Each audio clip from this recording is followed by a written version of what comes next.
Welcome, sleepy travelers. Tonight we journey through the desert world of Arrakis, where the spice melange flows and ancient tales await.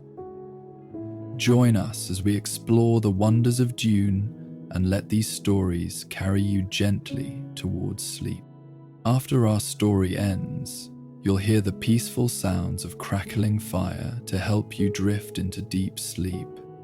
There will be no advertisements or interruptions, just continuous, calming sounds to accompany your rest. Now, let's begin our journey across the sands of Dune.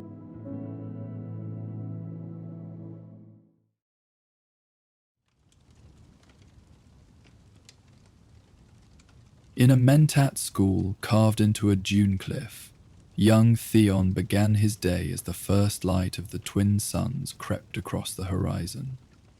The stone alcove where he sat was cool against his skin, a momentary refuge from the heat that would soon blanket the desert. Before him stretched the vast expanse of sand, untouched by footprints, a canvas awaiting the morning wind's artistry. Theon closed his eyes, breathing deeply as his instructor had taught him. "The first calculation begins within," Master Jaram had said. The air filled his lungs, carrying with it the faint scent of spice that permeated everything on Arrakis. When he opened his eyes again, the desert had awakened. Gentle winds caressed the dunes, creating ripples that moved in hypnotic patterns across the golden surface. This was his morning ritual, the equation of the morning sand. He watched intently as the breeze sculpted the landscape before him. Each wave became a variable in his mind, each stillness a pause in logic. The patterns were never the same, yet always followed rules that could be discerned by a disciplined mind. "Even the desert has mathematics," Master Jaram's voice echoed in his memory. "The wind does not blow randomly. The sand does not shift without purpose. There is calculation in all things." Theon's fingers traced invisible symbols in the air, his mind cataloguing the movement of countless grains. Where others saw only beauty or barrenness, he perceived equations. The wind velocity creating sine waves in the distance, the gravity and friction forces determining the angle of repose on each dune face, the interplay of light creating measurable shadows that told the time more precisely than any mechanical clock. As he observed, his breathing slowed, matching the rhythm of the desert's gentle pulse. His thoughts became clearer, more ordered. This was the true purpose of the morning equation, not merely calculation, but communion, learning to think with the world, not against it. The young initiate had struggled when he first arrived at the school. His mind, sharp but chaotic, had fought against the discipline of Mentat training. He had pushed, strained, forced his thoughts into rigid patterns that crumbled as quickly as footprints in dry sand. "You seek to conquer your mind," Master Jaram had told him then, "when you should be surrendering to its natural order. The mind is like the sand. Try to grasp it too tightly, and it slips through your fingers."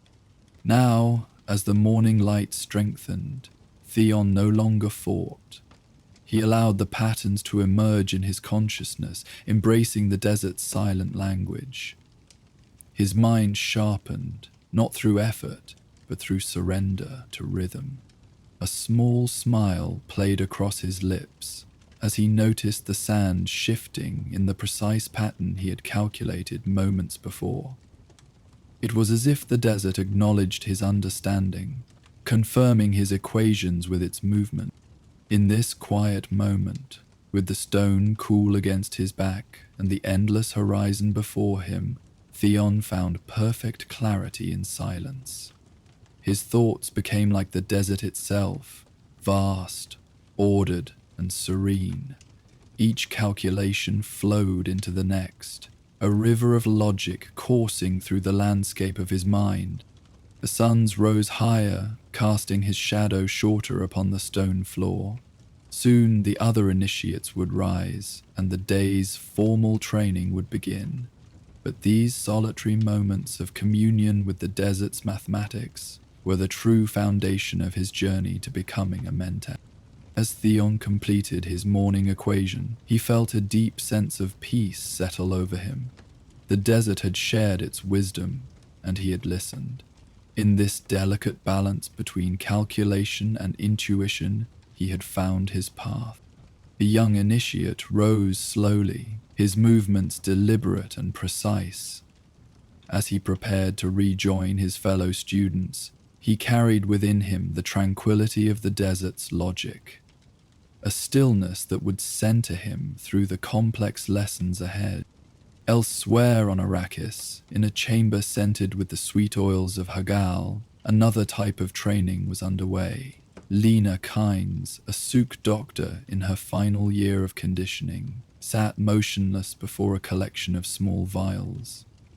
Her dark hair was bound tightly in the traditional style of her school, the diamond tattoo on her forehead catching the gentle light of the room's illumination panels. Unlike the open vista of Theon's morning meditation, Lena's chamber was intimate and enclosed, designed to focus the mind inward rather than outward. The walls were lined with ancient texts, some physical books preserved across millennia, others projected as holographic displays showing anatomical diagrams that shifted subtly, mimicking the gentle rhythm of breath and pulse. "The body remembers what the mind forgets," came the voice of Dr. Tyrrell, her mentor. The elderly Suk physician moved with remarkable fluidity despite his advanced years, a testament to the bodily control taught by the school. "And so we must train both memory and muscle until they become one."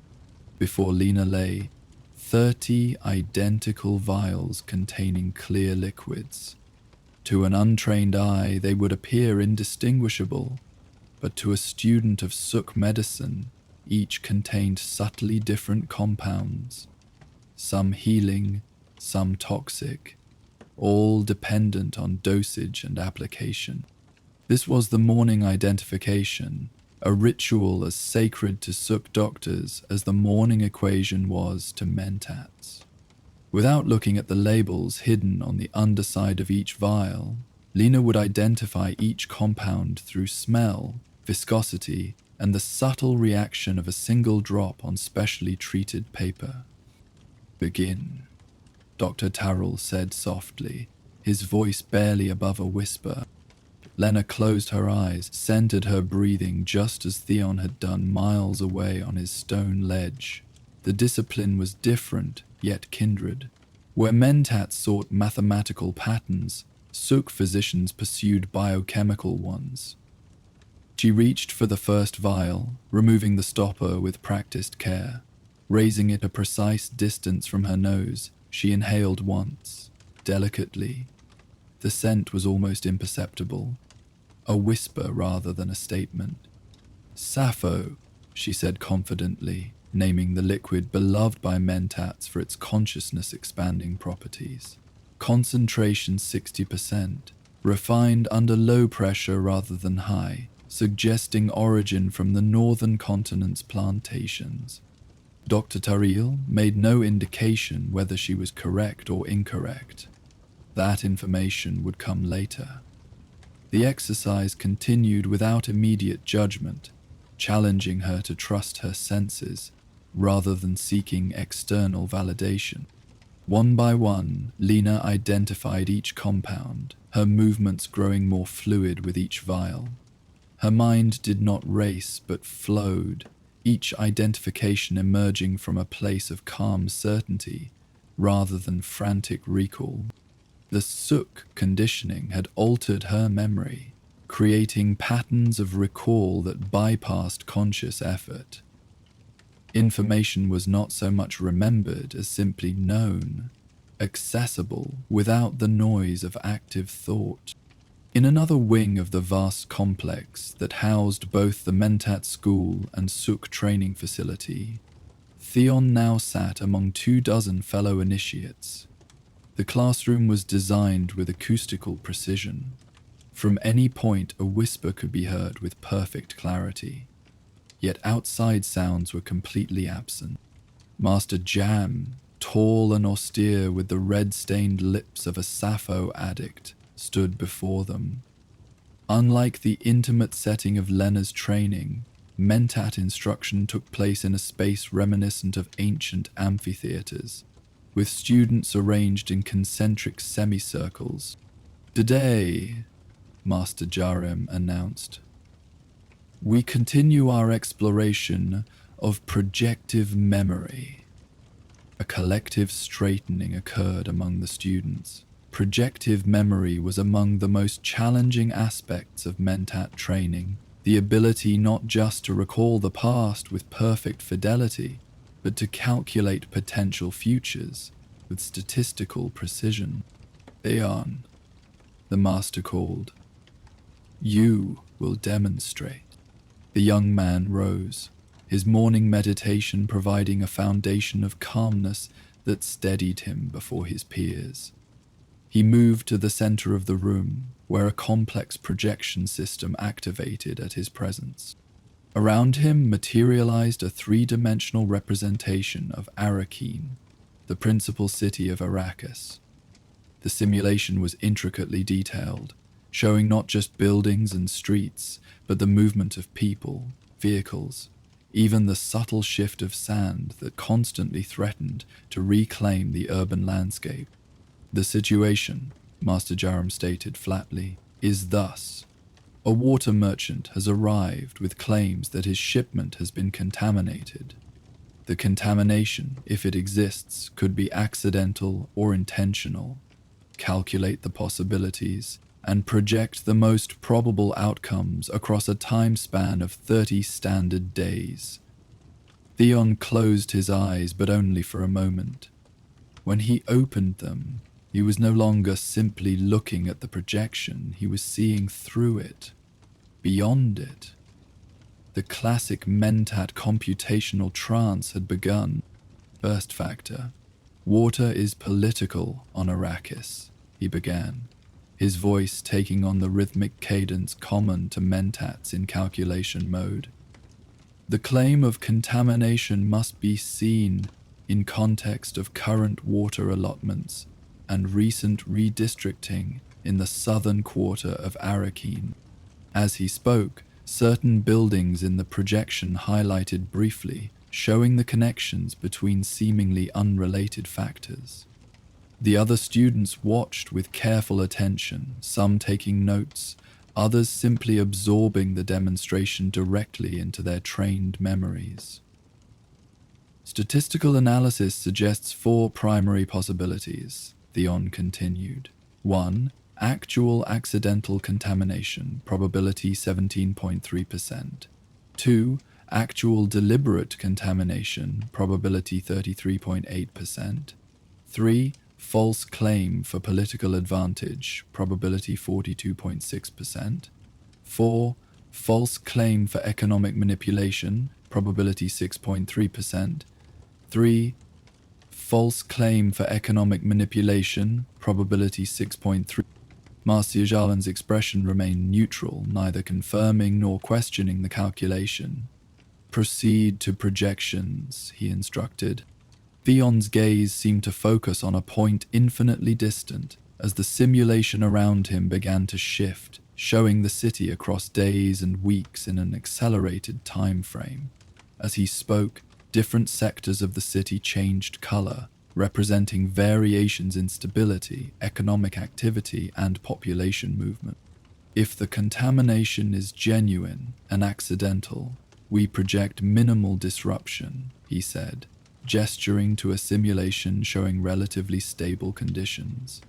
However, if deliberate, the projection shifted to show unrest spreading from the water distribution centers outward.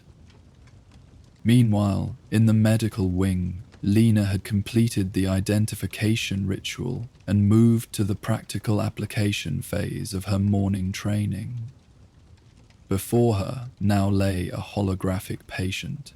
a technology permitted under the strictures against thinking machines because it had no actual consciousness, merely simulating human biological processes. The patient presents with symptoms suggesting spice addiction, Dr. Tarrell explained to Lena and two other advanced students. Yet the typical treatments have proven ineffective. You must determine why, sir.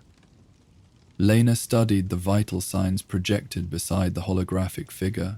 The patient was male, middle-aged, with the blue within blue eyes of extended spice exposure.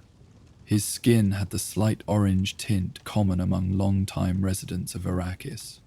Yet something in his posture caught her attention immediately. His left shoulder is held unnaturally, she observed. Not from pain, but from habit. Dr. Tarrell's expression revealed nothing, but she knew she had identified something significant. The Suk training emphasized observation of the whole person, not merely the presenting symptoms. I would like to review his water discipline routines, she continued, making a gesture that brought up additional data streams. This was the integration point, where Mentat and Suk disciplines, though separate schools, shared common philosophical ground. Both sought patterns beneath patterns, connections invisible to untrained perception. Interesting, she murmured as she reviewed the data. He shows the metabolic markers of spice addiction, but the neurological signatures are inconsistent with typical cases. Her fingers traced patterns in the air, manipulating the holographic display to show different layers of the patient's physiology. The other students watched intently, following her methodical analysis. It's not spice addiction, she concluded after several minutes of silent calculation. It's sappho withdrawal, masked by spice exposure. The patient is a former Mentat attempting to self-medicate with melange. Dr. Tarrell allowed himself a small nod of approval. Your treatment recommendation? A controlled reintroduction of sappho to stabilize the withdrawal symptoms, followed by a tapering protocol developed specifically for his metabolic profile, Lena replied without hesitation. But more importantly, psychological counseling to address the underlying reason for abandoning Mentat practice. The afternoon sun beat down upon the training complex. Its harsh light filtered through specially designed windows that admitted illumination without the scorching heat. In the Mentat wing, Theon and his classmates had moved from theoretical projections to practical applications of their morning lessons. They sat in pairs, facing each other across small tables in a garden courtyard where desert plants had been cultivated into geometric patterns. Each pair had a strategy game between them, not the common game of chess known throughout the Imperium, but Ixtac, an ancient game predating even Old Earth's recorded history. Ixtac was favored by Mentat schools for its unfathomable complexity. Unlike chess, where even the most powerful computers of the ancient world had eventually calculated all possible game states, Ixtac's possibilities exceeded the number of atoms in the known universe. Theon faced Alia, a fellow initiate whose computational abilities had recently accelerated beyond even the senior students. Their game had been in progress for 3 days already, each move considered for hours before being executed. Interesting choice, Alia commented as Theon finally moved one of his Philosopher's Stones to a seemingly vulnerable position. Her voice carried the slight sing-song quality common to those raised in the deep desert Seaches. Theon said nothing, conserving mental energy. The game was not merely recreation, but rigorous training. Each move required calculating not just immediate consequences, but reverberations, 12, 20, or even 50 moves ahead. Master Yarim moved silently between the tables, occasionally pausing to observe, but never commenting. The students were expected to find their own paths to understanding, their own equations within the game's complexity. As Theon awaited Alia's response, his mind drifted momentarily to his morning equation. The pattern he had observed in the desert sand seemed to resonate with the current game state, a symmetry not in the pieces themselves, but in the negative space between them. This was the deeper training of both Mentats and Suk doctors, learning to perceive what was not immediately visible. The spaces between data points often revealed more than the data itself. In the medical wing, Lena and her fellow students had moved to the greenhouse chambers, where medicinal plants from across the Imperium were cultivated in carefully maintained environments. The air here was notably different from the rest of the complex, humid and rich with the scent of growing things, a stark contrast to the dry desert air that permeated every other space.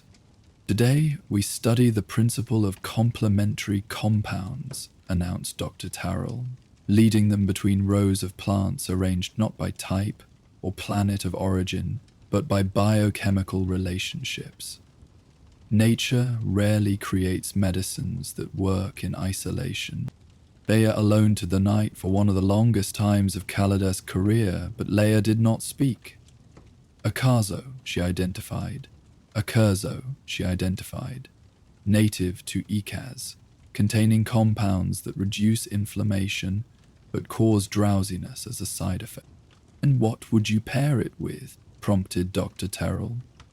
Without hesitation, Lena moved 3 rows over to a small shrub with waxy blue leaves.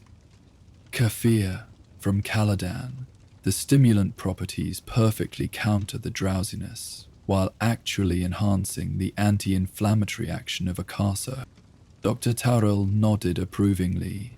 And this principle extends beyond mere compounds to what? To treatment protocols, answered Lena. To doctor and patient interactions, to the relationship between physical treatments and psychological states. She paused, considering the deeper implications. All healing is ultimately about restoring balance, not merely eliminating symptoms. The elderly doctor's eyes crinkled slightly at the corners, the closest he typically came to a smile. You begin to understand the fundamental principle of Suk medicine. We do not merely treat bodies or minds, but the intricate dance between them. As the twin suns began their descent toward the horizon, casting long shadows across the training complex, Theon found himself once again alone in his stone alcove. The day's lessons had been mentally taxing, demanding every bit of his trained computational ability. Now, in the serene quiet of approaching evening, he practiced what the school called conscious decompression. Not sleep, not quite meditation, but a state unique to Mentat training, where the mind processed the day's information, integrating it into existing knowledge frameworks. The desert before him had transformed from the morning's pristine canvas to a textured landscape of shadows and light. Where the morning sand had whispered of beginnings and possibility, the evening dune spoke of completion and reflection. Theon allowed his thoughts to settle like dust after a storm.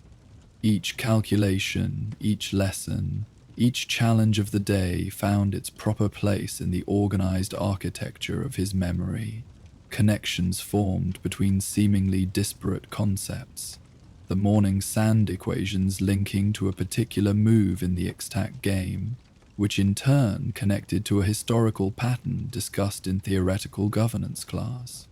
This was the true power of Mentat training, not merely remembering everything, but understanding how everything connected to everything else.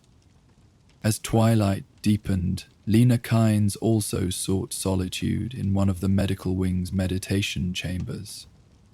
Unlike Theon's outward-facing alcove, her space was designed for internal focus, a small room with walls that absorbed sound so completely that she could hear her own heartbeat.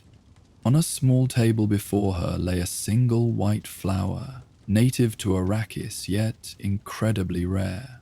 The desert lily bloomed only once every 7 years, and only after a specific sequence of temperature variations occurred. Its medicinal properties were legendary, but so delicate they could only be preserved through techniques known exclusively to Suk doctors. Lena's evening ritual involved memorizing not just the flower's biochemical properties, but its essence, the ineffable quality that determined how it would interact with an individual patient's unique physiology. Medicine is both science and art, Dr. Terrell had often told his students. The science can be catalogued and quantified, the art must be felt and intuited. As darkness finally claimed the desert, the training complex transitioned into its night cycle. In the communal dining hall, students from both schools gathered to share the evening meal, a rare opportunity for Mentat initiates and Suk trainees to interact informally.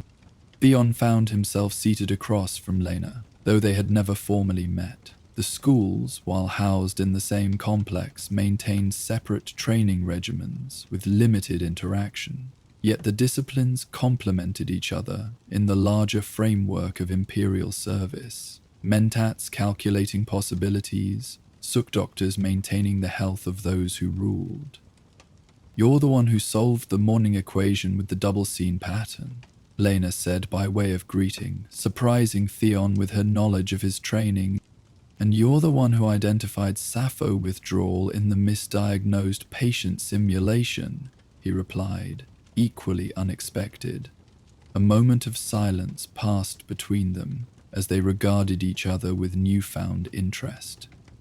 Though trained in different disciplines, both recognized in the other a kindred approach to the world, seeing patterns where others saw only chaos, finding order in complexity.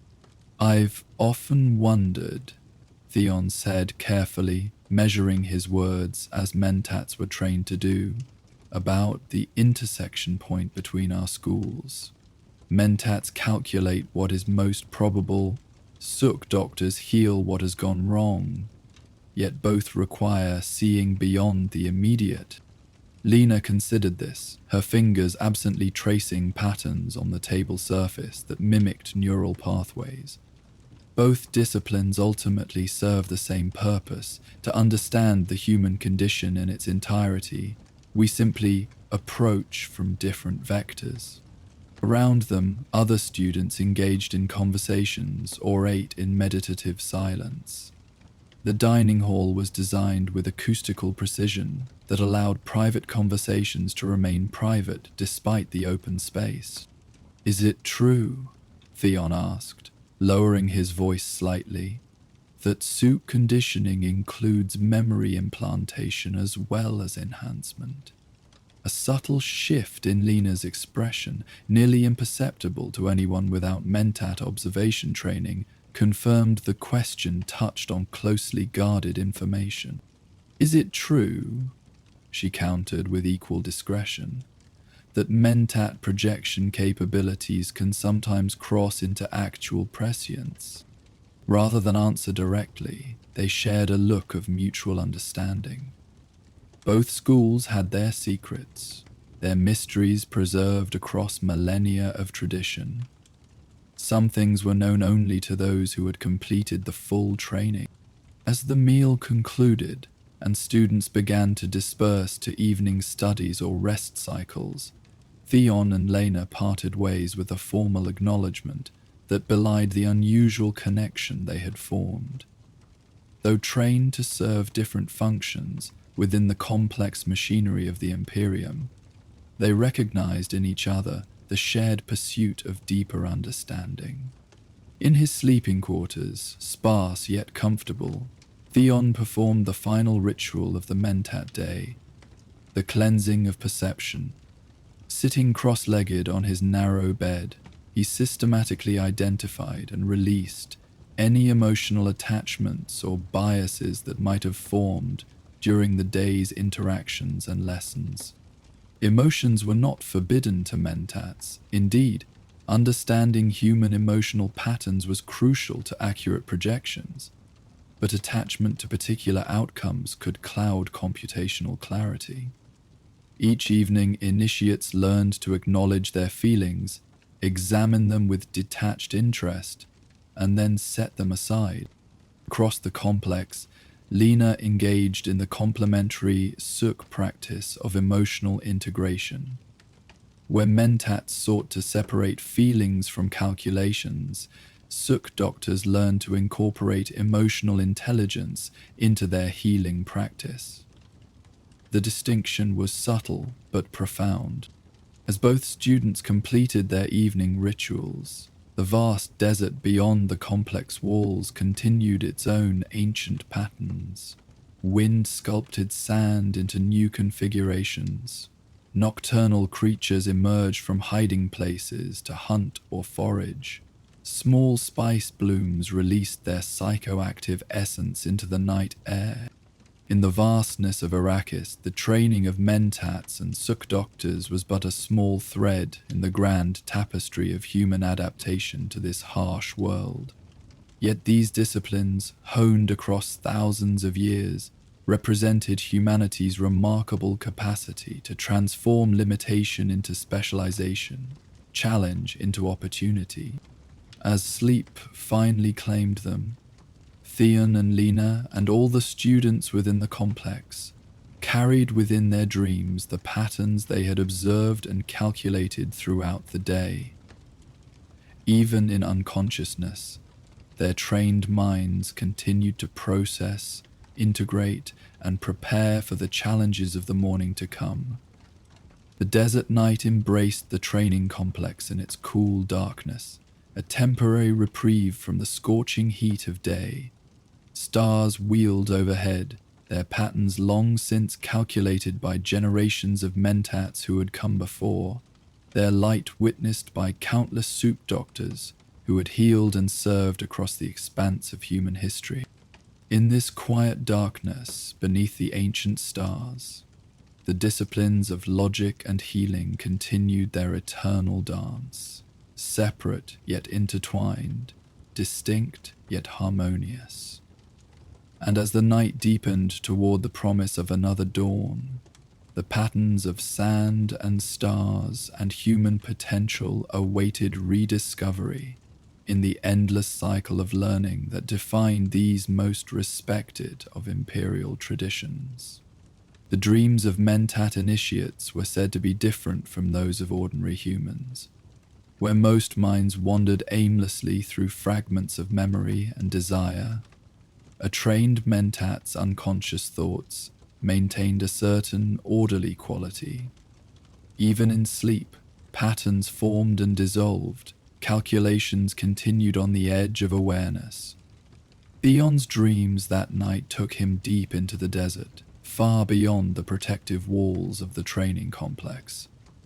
In his dream state, he stood atop a massive dune, the sand beneath his feet vibrating with a rhythm he recognized as the approach of a sandworm, Shai-Hulud, revered by the Fremen as the physical manifestation of God. Yet in his dream, Theon felt no fear. Instead, he perceived the mathematical perfection in the worm's movement, the precise wave functions of its passage through the deep desert. Its approach was a living equation, its very existence a calculation of survival, perfected across millennia of evolution. When he woke the following morning, the memory of the dream remained with unusual clarity. Master Jarim had taught that Mentat dreams sometimes contained insights that conscious calculation had missed, the mind continuing its work without the limitations of directed thought. As dawn light filtered through the narrow window of his chamber, Theon recorded the dream equations in his memory, sensing they contained something significant he had yet to fully understand. Across the complex, Lena Kynes woke from dreams of her own, not of sandworms and desert mathematics, but of human bodies transformed into maps of interconnected systems.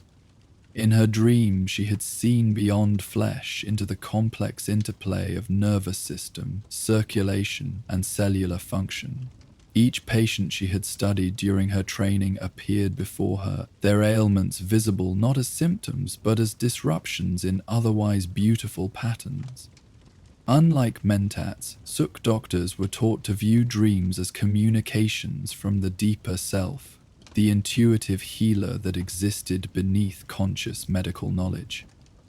Dr. Turrell often said that the best diagnoses sometimes came not from conscious analysis, but from the healer's intuition allowed to speak during moments of quiet reflection. As the twin suns of Arrakis rose fully above the horizon, the training complex came alive with activity. Students moved with purpose through corridors and courtyards, each following the carefully structured schedule that had been refined over centuries to optimize learning and development. The morning meal was taken in contemplative silence, another tradition shared by both schools. Nourishment was understood not merely as biological necessity, but as part of the training itself. The foods served were selected for their effects on cognitive function and physical balance. Different menus prepared for Mentat initiates and Suk trainees, according to their day's scheduled activities. Theon found himself seated near Master Jarum, an unusual occurrence that suggested the dream equations might indeed hold significance.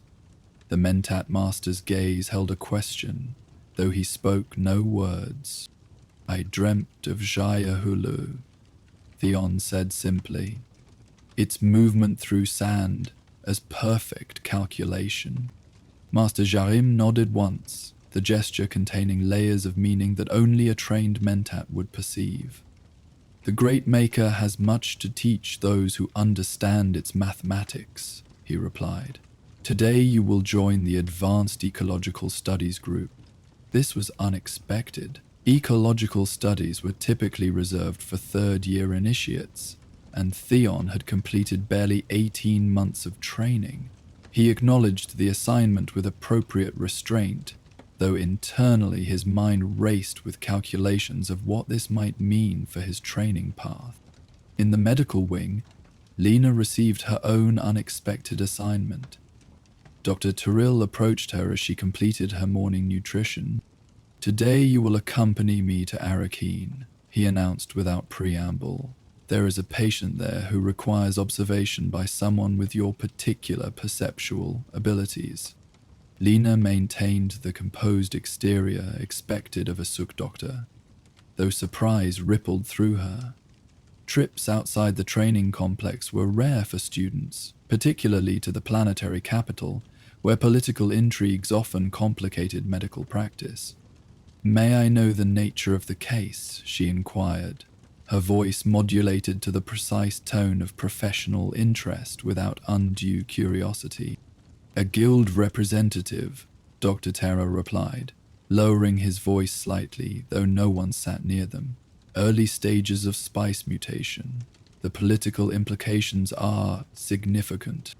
The mention of the Spacing Guild sent a small ripple of calculations through Lena's mind. Guild representatives on Arrakis typically manage spice operations and shipping, but rarely required medical intervention.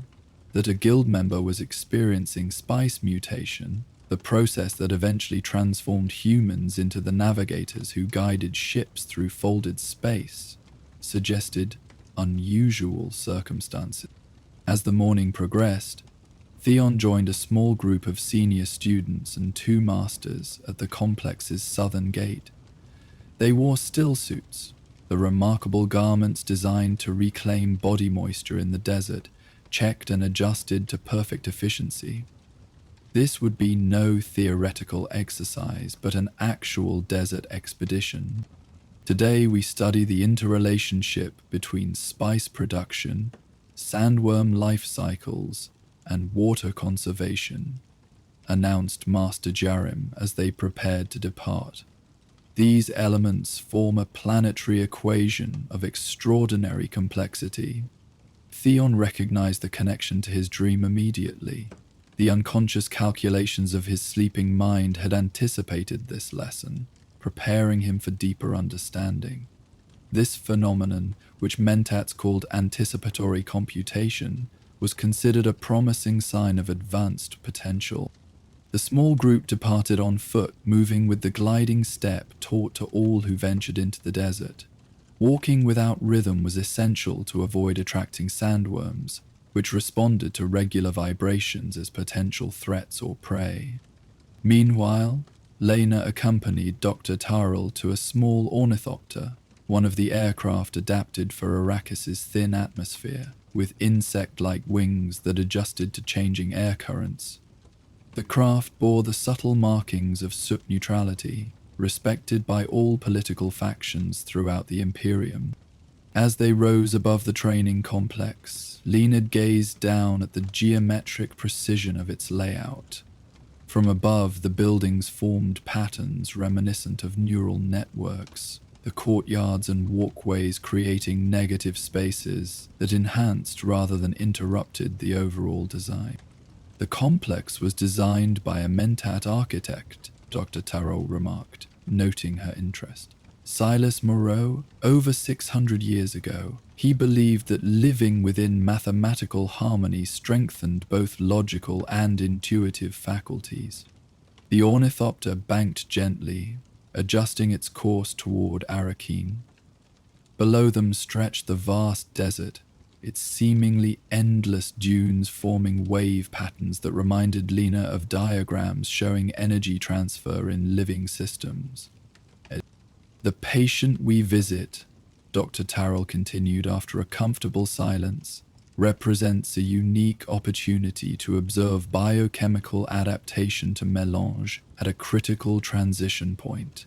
Your observations today will be included in your final assessment. Lena absorbed this information with the calm acceptance expected of a Suk doctor, though internally she recognized the honor and responsibility it represented. Final assessments typically occurred through simulations and controlled clinical environments, not real patients with politically sensitive conditions. Back in the desert, Theon and the expedition team had reached their first observation point, a rocky outcropping that provided both shelter from the sun and an elevated view of an area known for spice production. The sand below showed the subtle discoloration that indicated pre-spice mass accumulation beneath the surface. Observe and calculate, instructed Master Durham, settling into the patient stillness of a man accustomed to desert waiting. The signs are there for those who have eyes to see them. Theon activated his Mentat training, allowing his perception to expand beyond normal human limitations. The desert before him transformed from mere landscape to multi-verbal equation. Wind velocity, sand composition, moisture levels, trace elements, all became factors in an ongoing calculation. After 23 minutes of silent observation, he spoke. The spice cycle here is precisely 17 days from pre-mass to bloom.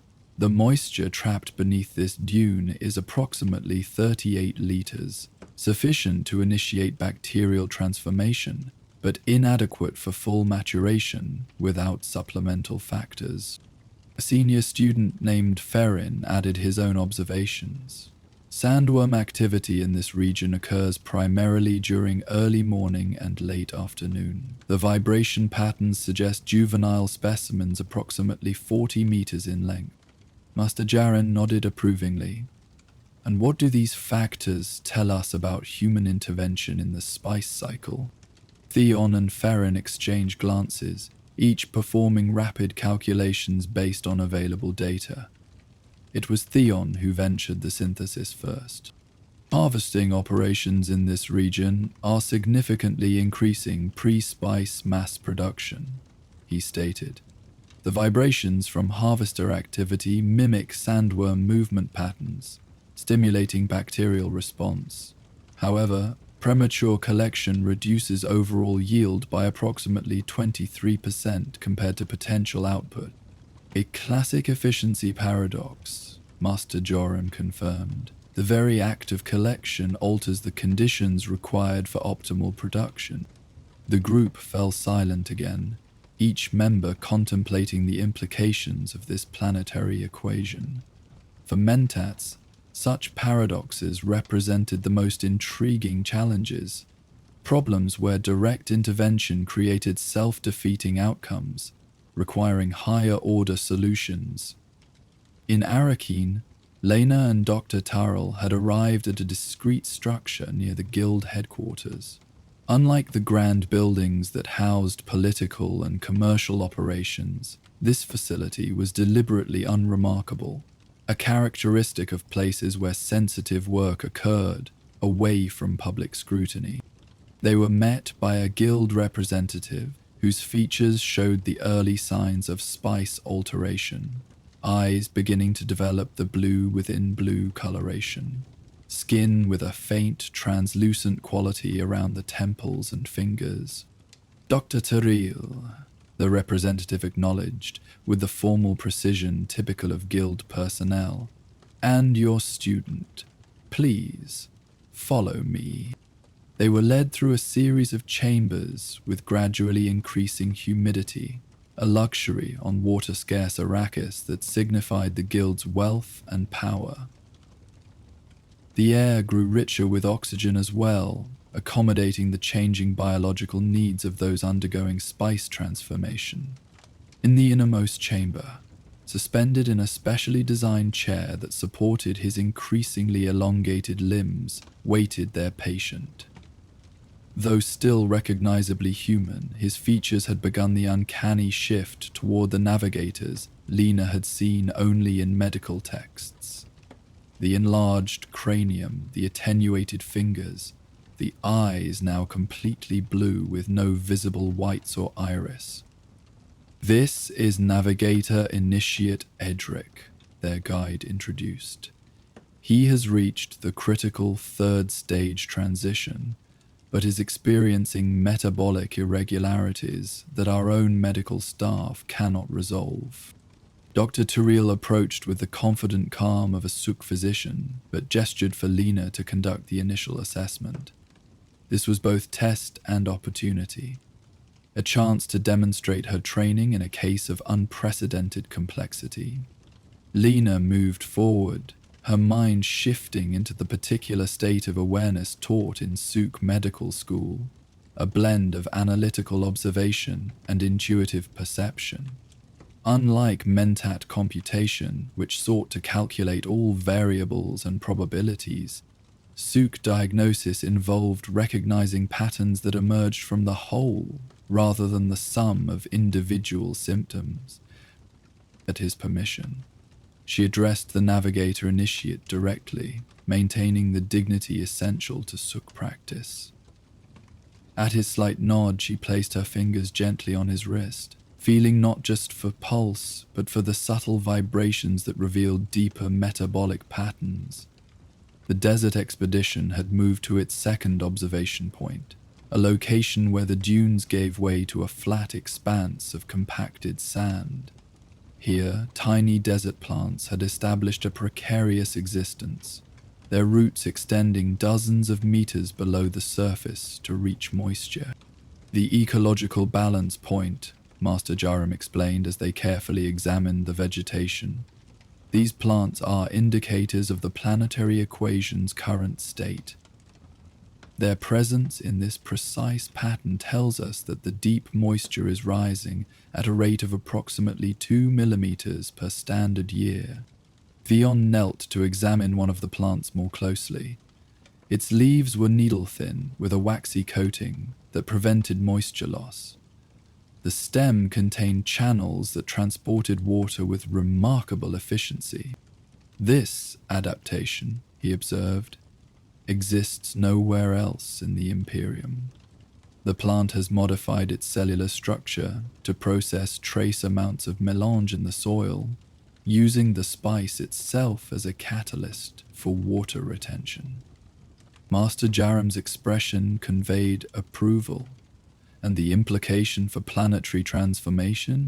Theon performed the calculation, factoring in known variables and projecting across time spans measured in centuries rather than years or decades. If the current trajectory continues without destruction, he stated, and assuming consistent introduction of additional plant species according to the kind's formula, Arrakis could achieve sustainable surface moisture levels within 332 standard years. However, he added, the Mentat qualification that acknowledged all prediction contained uncertainty. This assumes political stability and consistent ecological management across multiple human generations. The senior students nodded in agreement with his assessment. The mathematical possibility of transforming Arrakis from desert world to garden planet existed, but the human variables introduced significant unpredictability. Which brings us to the most complex equation of all, Master Jarim said, looking out across the desert landscape. The calculation of human behavior across generations. This is where Mentat projection reaches its limits, where probability gives way to possibility, where mathematics touches something less quantifiable. The students contemplated this philosophical boundary of their discipline. Traditional Mentat training emphasized the calculable, the patterns that could be discerned through logic and analysis. Yet the greatest Mentats throughout history had been those who recognized that beyond the calculable lay another kind of pattern, the intuitive leaps that transcended pure computation. In the guild facility in Arrakis, Lena had completed her initial assessment of the Navigator Initiate. Her findings were troubling, though she maintained the professional demeanor expected of a Suk doctor, and the metabolic irregularities appear to stem from an interaction between the spice and another compound, she reported to Dr. Terrell and the guild representative. The pattern suggests Sappho exposure prior to beginning the Navigator transformation process. The guild representative's expression shifted almost imperceptibly, confirmation that her diagnosis touched on sensitive information. Navigators typically have no Mentat training, Dr. Tariel observed, the statement itself a question. This is correct, the representative acknowledged after a moment's hesitation. However, certain experimental protocols have been implemented in recent years. Lena and Dr. Taro exchanged glances, both understanding the implications. The guild was attempting to create navigators with Mentat computational abilities, a combination that would give them unprecedented advantages in calculating safe paths through folded space. The solution will require a complete metabolic recalibration, Lena stated, her mind already formulating the complex treatment protocol required. The Sappho must be systematically eliminated while maintaining spice saturation at precise levels to continue the transformation process. As she outlined the proposed treatment, Lena demonstrated the integration of her Suk training, not merely addressing symptoms, but understanding the complex interplay of biological systems, chemical interactions, and the unique characteristics of the individual patient. The desert expedition had concluded its observations and was returning to the training complex as the suns reached their zenith. The heat had intensified to levels that would be fatal to unprotected humans, but their still suits and training allowed them to move with steady efficiency across the baking landscape. Theon's mind continued to process the morning's observations, integrating new data with existing knowledge. The planetary equation of Arrakis was more complex than he had previously calculated, not merely a matter of moisture levels and biological adaptation, but a dynamic system where each factor influenced all others in patterns that extended across both space and time. As they approached the training complex, he observed something he had never noticed before. The structure itself was positioned precisely to create minimum disruption to the surrounding desert ecology.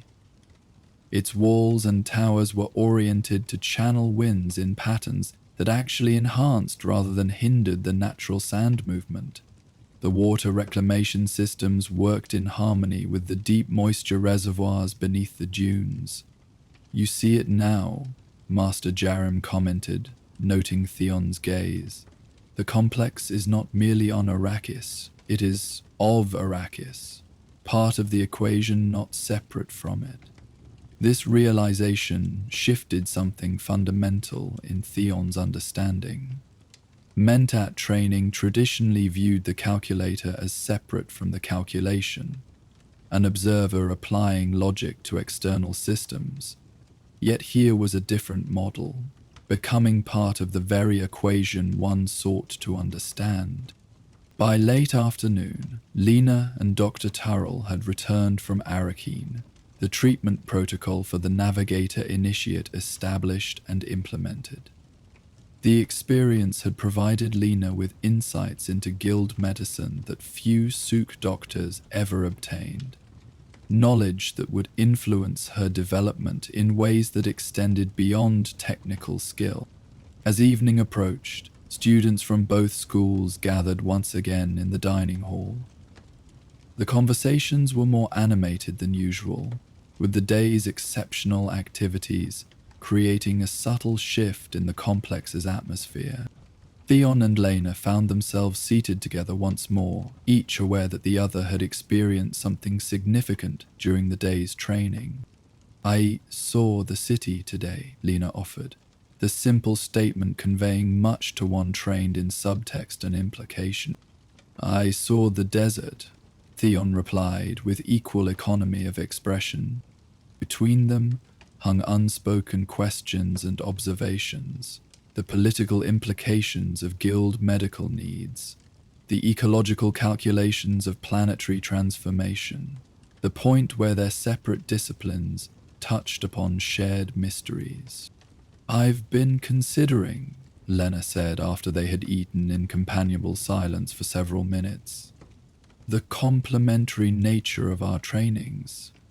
Suk medicine teaches us to see patterns that emerge from wholeness, the way systems create emergent properties greater than their components. Mentat calculation anatomizes systems into their constituent parts and relationships." Theon considered this thoughtfully. "Yes, we calculate from parts to whole, you perceive from whole to parts, yet both seek the same understanding, approaching from opposite directions." "Like the desert and the city," Lena suggested, different expressions of the same underlying patterns.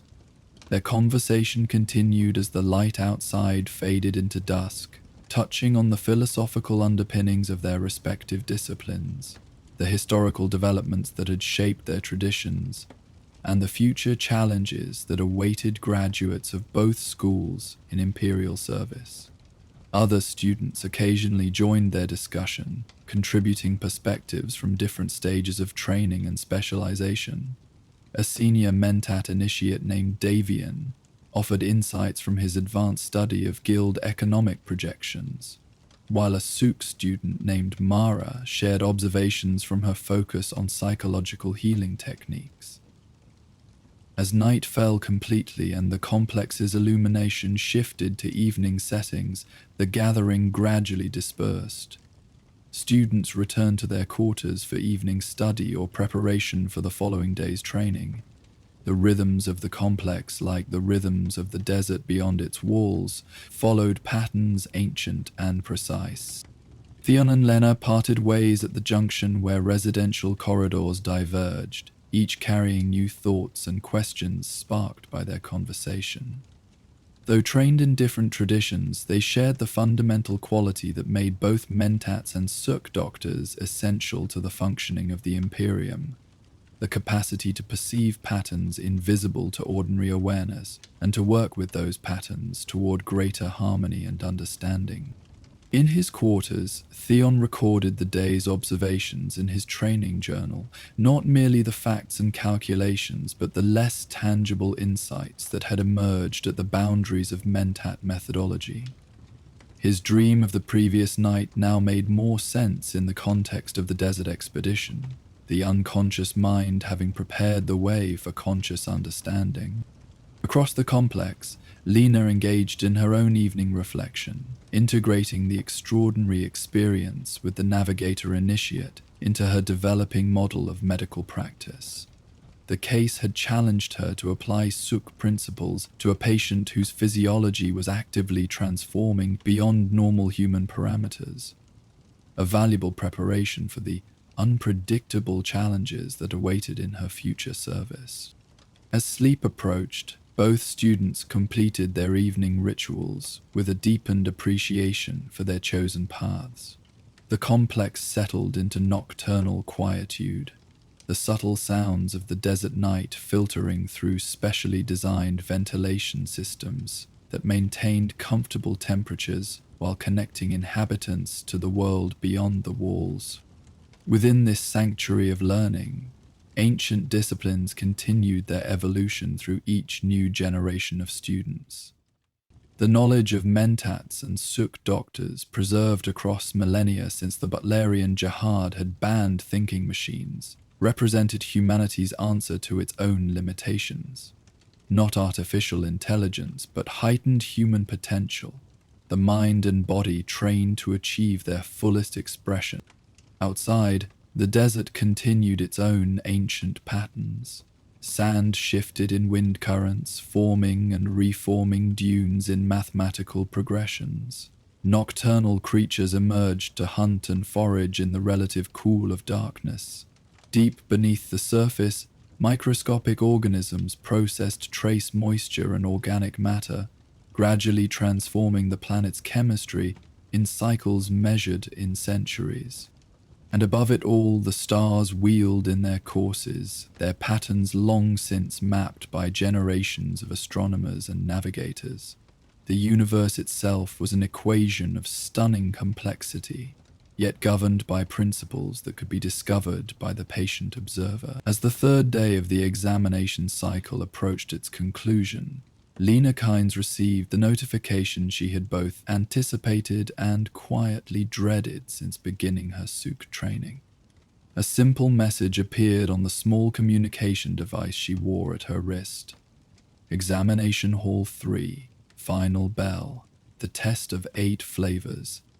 Though she had performed admirably in her diagnostic assessments and practical applications of healing techniques, this particular test held a mystique that transcended ordinary evaluation. It was said that no amount of study could fully prepare one for the test of 8 flavors. Some of the most technically proficient students had failed it entirely, while others with less apparent aptitude discovered hidden depths of perception that transformed their path as healers. The remainder of her day passed in a curious state of heightened awareness. In her botanical identification class, the sense of medicinal herbs seemed more pronounced, their subtle differences more distinct. During her afternoon meditation, memories surfaced with unusual clarity. Fragments of childhood on her home world, her first encounters with illness and healing, moments of both failure and success throughout her training. Dr. Tarrell, observing her during their final session of the day, nodded with quiet understanding.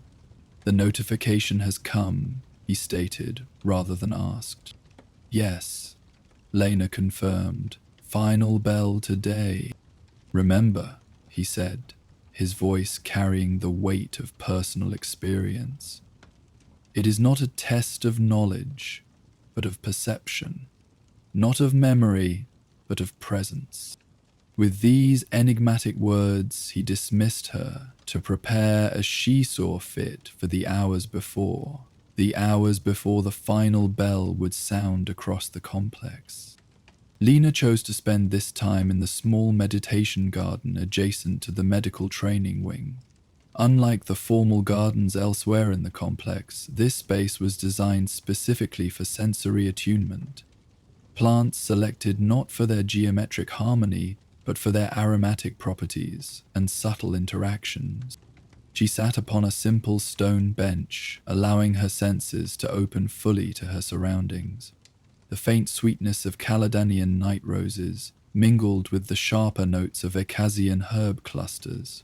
The subtle bitterness of medicinal succulents from Hagal provided a counterpoint to the earthy richness of soil imported at great expense from ancient Terra itself. As she breathed these scents, Lena practiced the technique of sensory isolation and integration, first perceiving each distinct aroma, then experiencing them as a harmonious whole, then returning to individual notes without losing awareness of the complete sensory picture. This practice, fundamental to Suk diagnosis, allowed doctors to perceive both the specific symptoms and the patient's overall condition simultaneously. The minutes passed in this state of receptive awareness until the final bell began its resonant tone across the complex. Rising with deliberate movements, Lena made her way to Examination Hall 3, a location she had passed many times but never entered. Unlike the clinical precision of most training spaces, the corridor leading to this hall was lined with dark wood panels brought from the forests of Caladan. The grain patterns told stories to those who knew how to read them: growth, adversity, healing, cycles of renewal spanning centuries before the trees were harvested. Suk tradition held that walking between these panels prepared the mind for the transition from knowledge to wisdom. At the end of the corridor stood a door made of the same wood, unmarked except for a small bronze plate bearing the emblem of the Suk school, the medical caduceus modified with the imperial insignia, signifying the school's unique position as healers to the highest echelons of the Imperium. Lena placed her palm against the smooth surface of the door, feeling the warmth of the wood against her skin. With a soft click, it recognized her identity and swung inward, revealing Examination Hall 3 in its full sensory richness. The room departed dramatically from the austere efficiency typical of most training spaces. Instead of the expected clinical brightness, the chamber was illuminated solely by hand-dipped candles of varying heights, their flames creating pools of warm light and shifting shadows across the space. The walls were lined with shelves of spicewood, their subtle aroma permeating the air with notes of cinnamon, cedar, and something indefinably ancient. In the center of the room stood a small table of polished obsidian, its surface reflecting the candlelight like a dark mirror. 2 chairs faced each other across this table, one empty, awaiting her, and one occupied by a woman Lena had never seen before.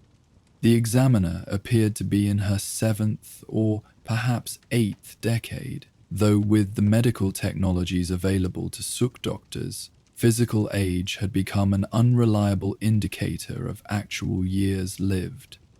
Her hair, still mostly black with elegant threads of silver, was bound in the complex braids that signified full Suk certification and specialized mastery. The diamond tattoo on her forehead, the mark of imperial conditioning that guaranteed absolute loyalty, seemed to catch the light with unusual brilliance. "I am Dr. Elera Mohayam," the woman stated, her voice carrying the precise modulation of one who understood the healing properties of sound itself. "Please be seated, Lena Kynes." Lena took her place at the table, maintaining the poised composure expected of those approaching Suk certification. Despite her outward calm, she noted with clinical detachment her own physiological responses: slightly elevated heart rate, minor activation of perspiration glands, pupil dilation adjusting to the room's intimate lighting. "You understand why you are here," Dr. Mohayam continued. It was not a question. "The test of 8 flavors," Lena confirmed, her voice steady. Dr. Mohayam nodded, the movement slight but deliberate. "A test unlike any other you have faced, and unlike any you will face again. It is not merely a test of your senses, though they must be acute. It is not merely a test of your memory, though it must be precise. It is a test of your capacity to perceive beyond perception, to know beyond knowledge. From beneath the table, she produced a small wooden box inlaid with mother-of-pearl in patterns suggestive of neural pathways. Opening it with reverential care, she removed a sealed crystal vial containing a liquid the color of amber with subtle iridescent highlights, and 2 small ceramic cups of imperial porcelain, unmarked and unadorned. The 8 flavors tea has been prepared specifically for you, Dr. Mohayem explained as she broke the seal on the vial. No 2 candidates ever receive the same formulation. The components are selected based on your personal history, your documented strengths and weaknesses, and elements of your potential future, as perceived by those who have observed your development. The liquid poured with surprising viscosity, catching the candlelight in complex refractions before settling into the cups like liquid topaz. The aroma that rose from the surface was so subtle as to be almost imperceptible, yet Lena found her olfactory senses straining to capture nuances that seemed to appear and disappear at the threshold of detection. The test is simple in instruction, but profound in execution, Dr. Mohayem continued, placing 1 cup before Lena and taking the other for herself. You will take a single sip. Within that sip exist 8 distinct flavors, layered in specific sequence. You must identify each flavor, articulate its significance to healing, and recognize its reflection in your own experience. With each correct identification, you will move deeper into understanding. With each misidentification, the path becomes more difficult. Dr. Mohayem raised her cup in a gesture that invited Lena to do the same. We begin together, but our journeys will be different. The same tea that reveals your truth to you reveals something entirely different to me. Lena lifted her cup, noting the perfect temperature against her fingers, neither too hot nor too cool, but precisely at the threshold where the liquid's aromatic compounds would be most expressive without overwhelming the palate. Tamu sip, Dr. Mohayem reminded her. But within it 8 worlds. With a slight nod of acknowledgement, Lena brought the cup to her lips and took the prescribed single sip, allowing the liquid to spread across her tongue without immediately swallowing. The first flavor announced itself with startling clarity: ginger, but not the common kitchen spice. This was wild ginger, from the southern continents of Caladan, harvested during the monsoon season when its medicinal properties reached their peak. The sharp, clean heat spread across her palate, carrying with it sensory memories of her first practical assignment, treating respiratory infections in the fishing villages of her home world. Wild Caladan ginger, she identified, her voice steady. Medicinal uses include stimulation of immune response, particularly in pulmonary infections, and as a catalyst for certain alkaloid compounds that would otherwise be too toxic for therapeutic use. Dr. Mohayem's expression remained neutral, but she nodded once in acknowledgement. And its reflection in your experience?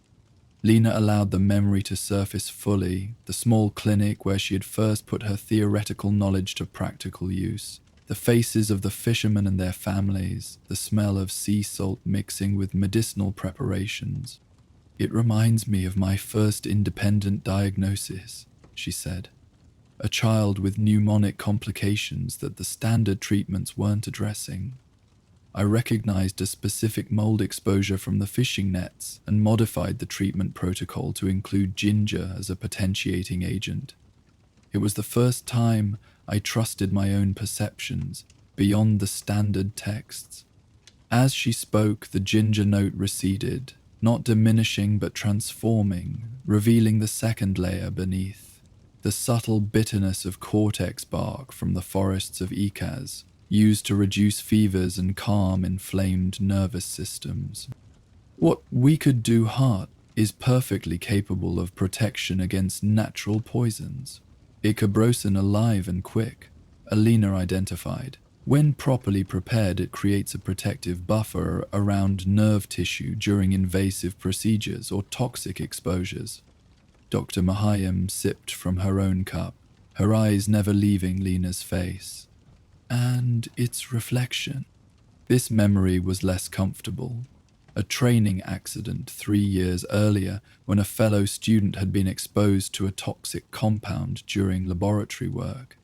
Lena had recognized the symptoms before the supervising doctor and had immediately administered cortex extract, potentially preventing permanent nerve damage. "It reminds me of the Katsuro incident," she said. "I acted before receiving authorization. The protocol violation was noted in my record, but the intervention was successful. I learned that sometimes healing requires decisiveness above procedural adherence." Dr. Mahayam's expression softened almost imperceptibly. A difficult lesson, particularly for one trained in Suk discipline.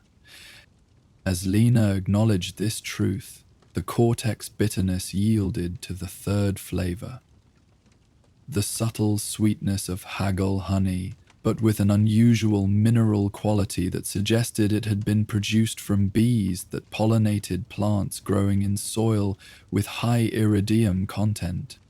Iridium-influenced Hago honey, she identified, used primarily in treatments for radiation exposure and cellular regeneration protocols. The unique interaction between the natural enzymes in the honey and the trace iridium creates a compound that can penetrate damaged cell walls and facilitate repair. This identification brought forward a memory that seemed at first unrelated, not of treatment or training, but of a quiet evening in the residence hall during her second year. An older student, struggling with the psychological toll of treating terminal patients, had sought her out for conversation.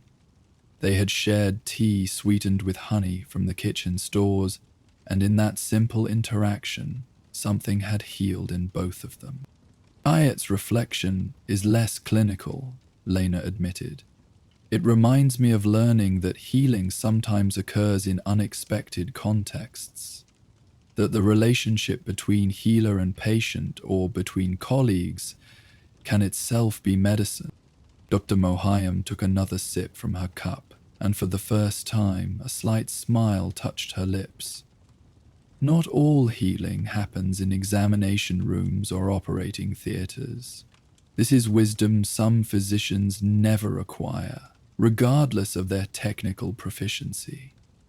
The honey note gradually transformed, revealing the fourth layer, a sharp, almost astringent quality that Lena recognized as essence of Terran citrus, specifically the oil extracted from the peel of an ancient earth fruit called bergamot.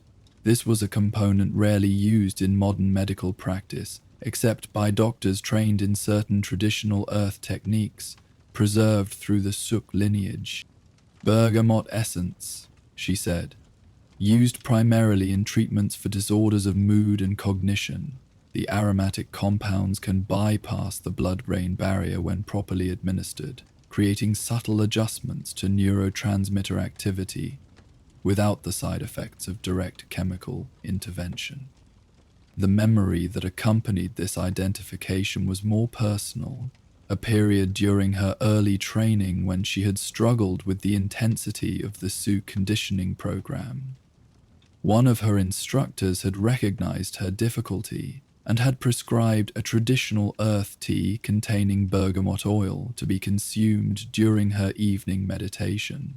The simple remedy had helped restore her equilibrium at a crucial juncture in her development. "It reflects a time when I was the patient rather than the healer," Lena acknowledged. "It taught me that accepting help requires as much wisdom as offering it." that doctors who cannot receive healing may be limited in their ability to provide it to others. Dr. Mohayam nodded more definitively at this.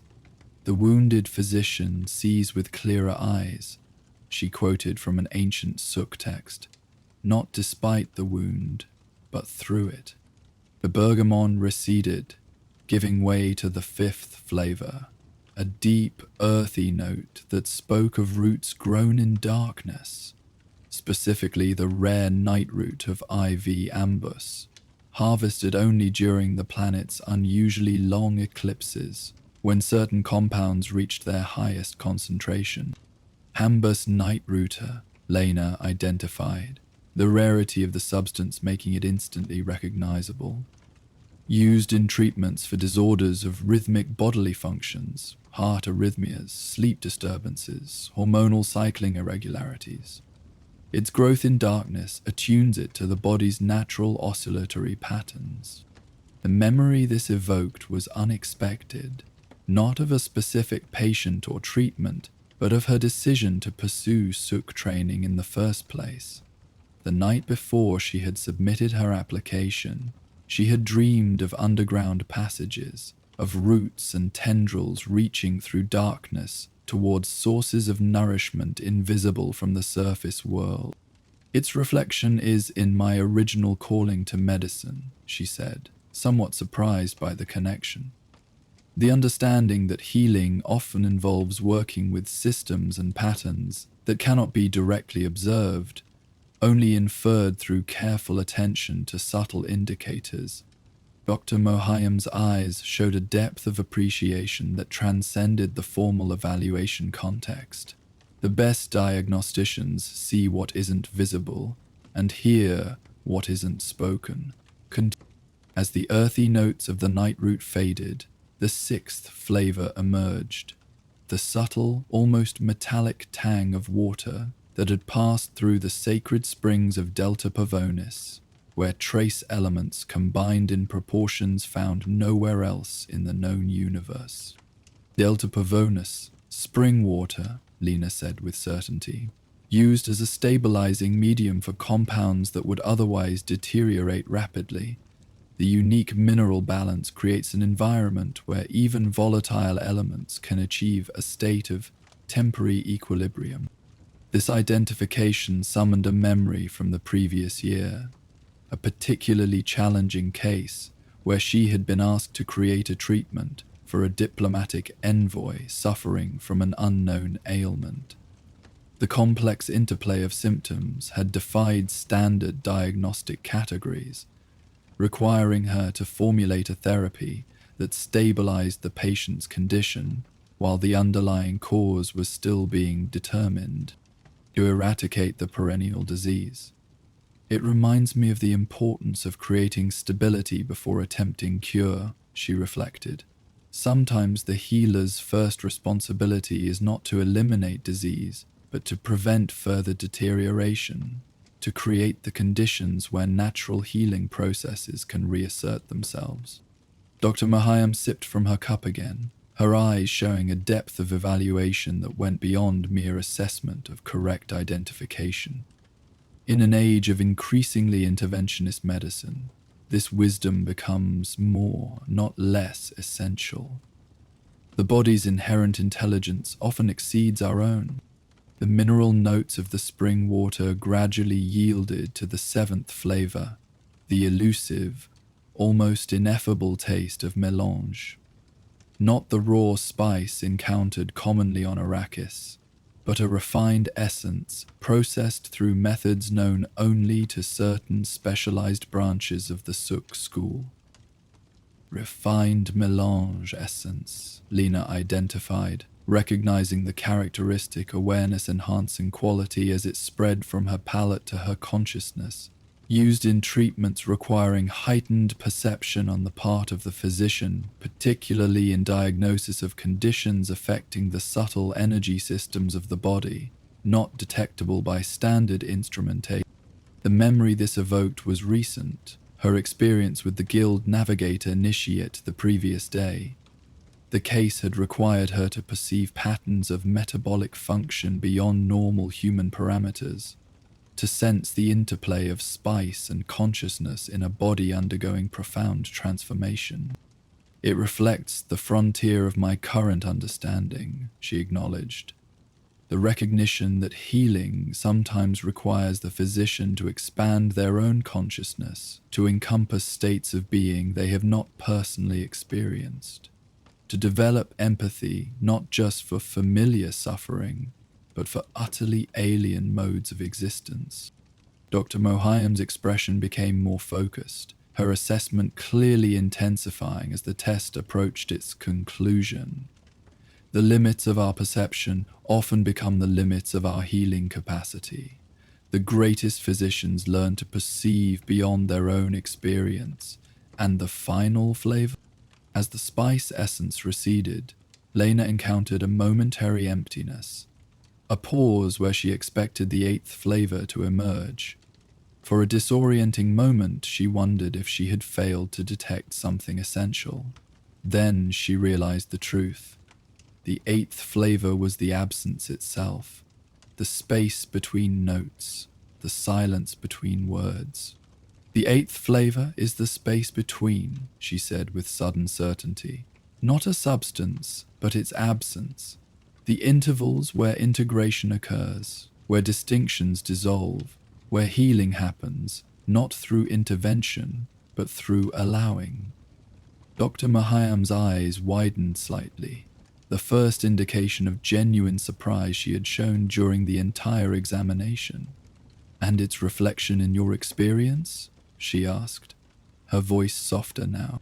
Lena considered the question deeply, allowing the insight to fully form before attempting to articulate it.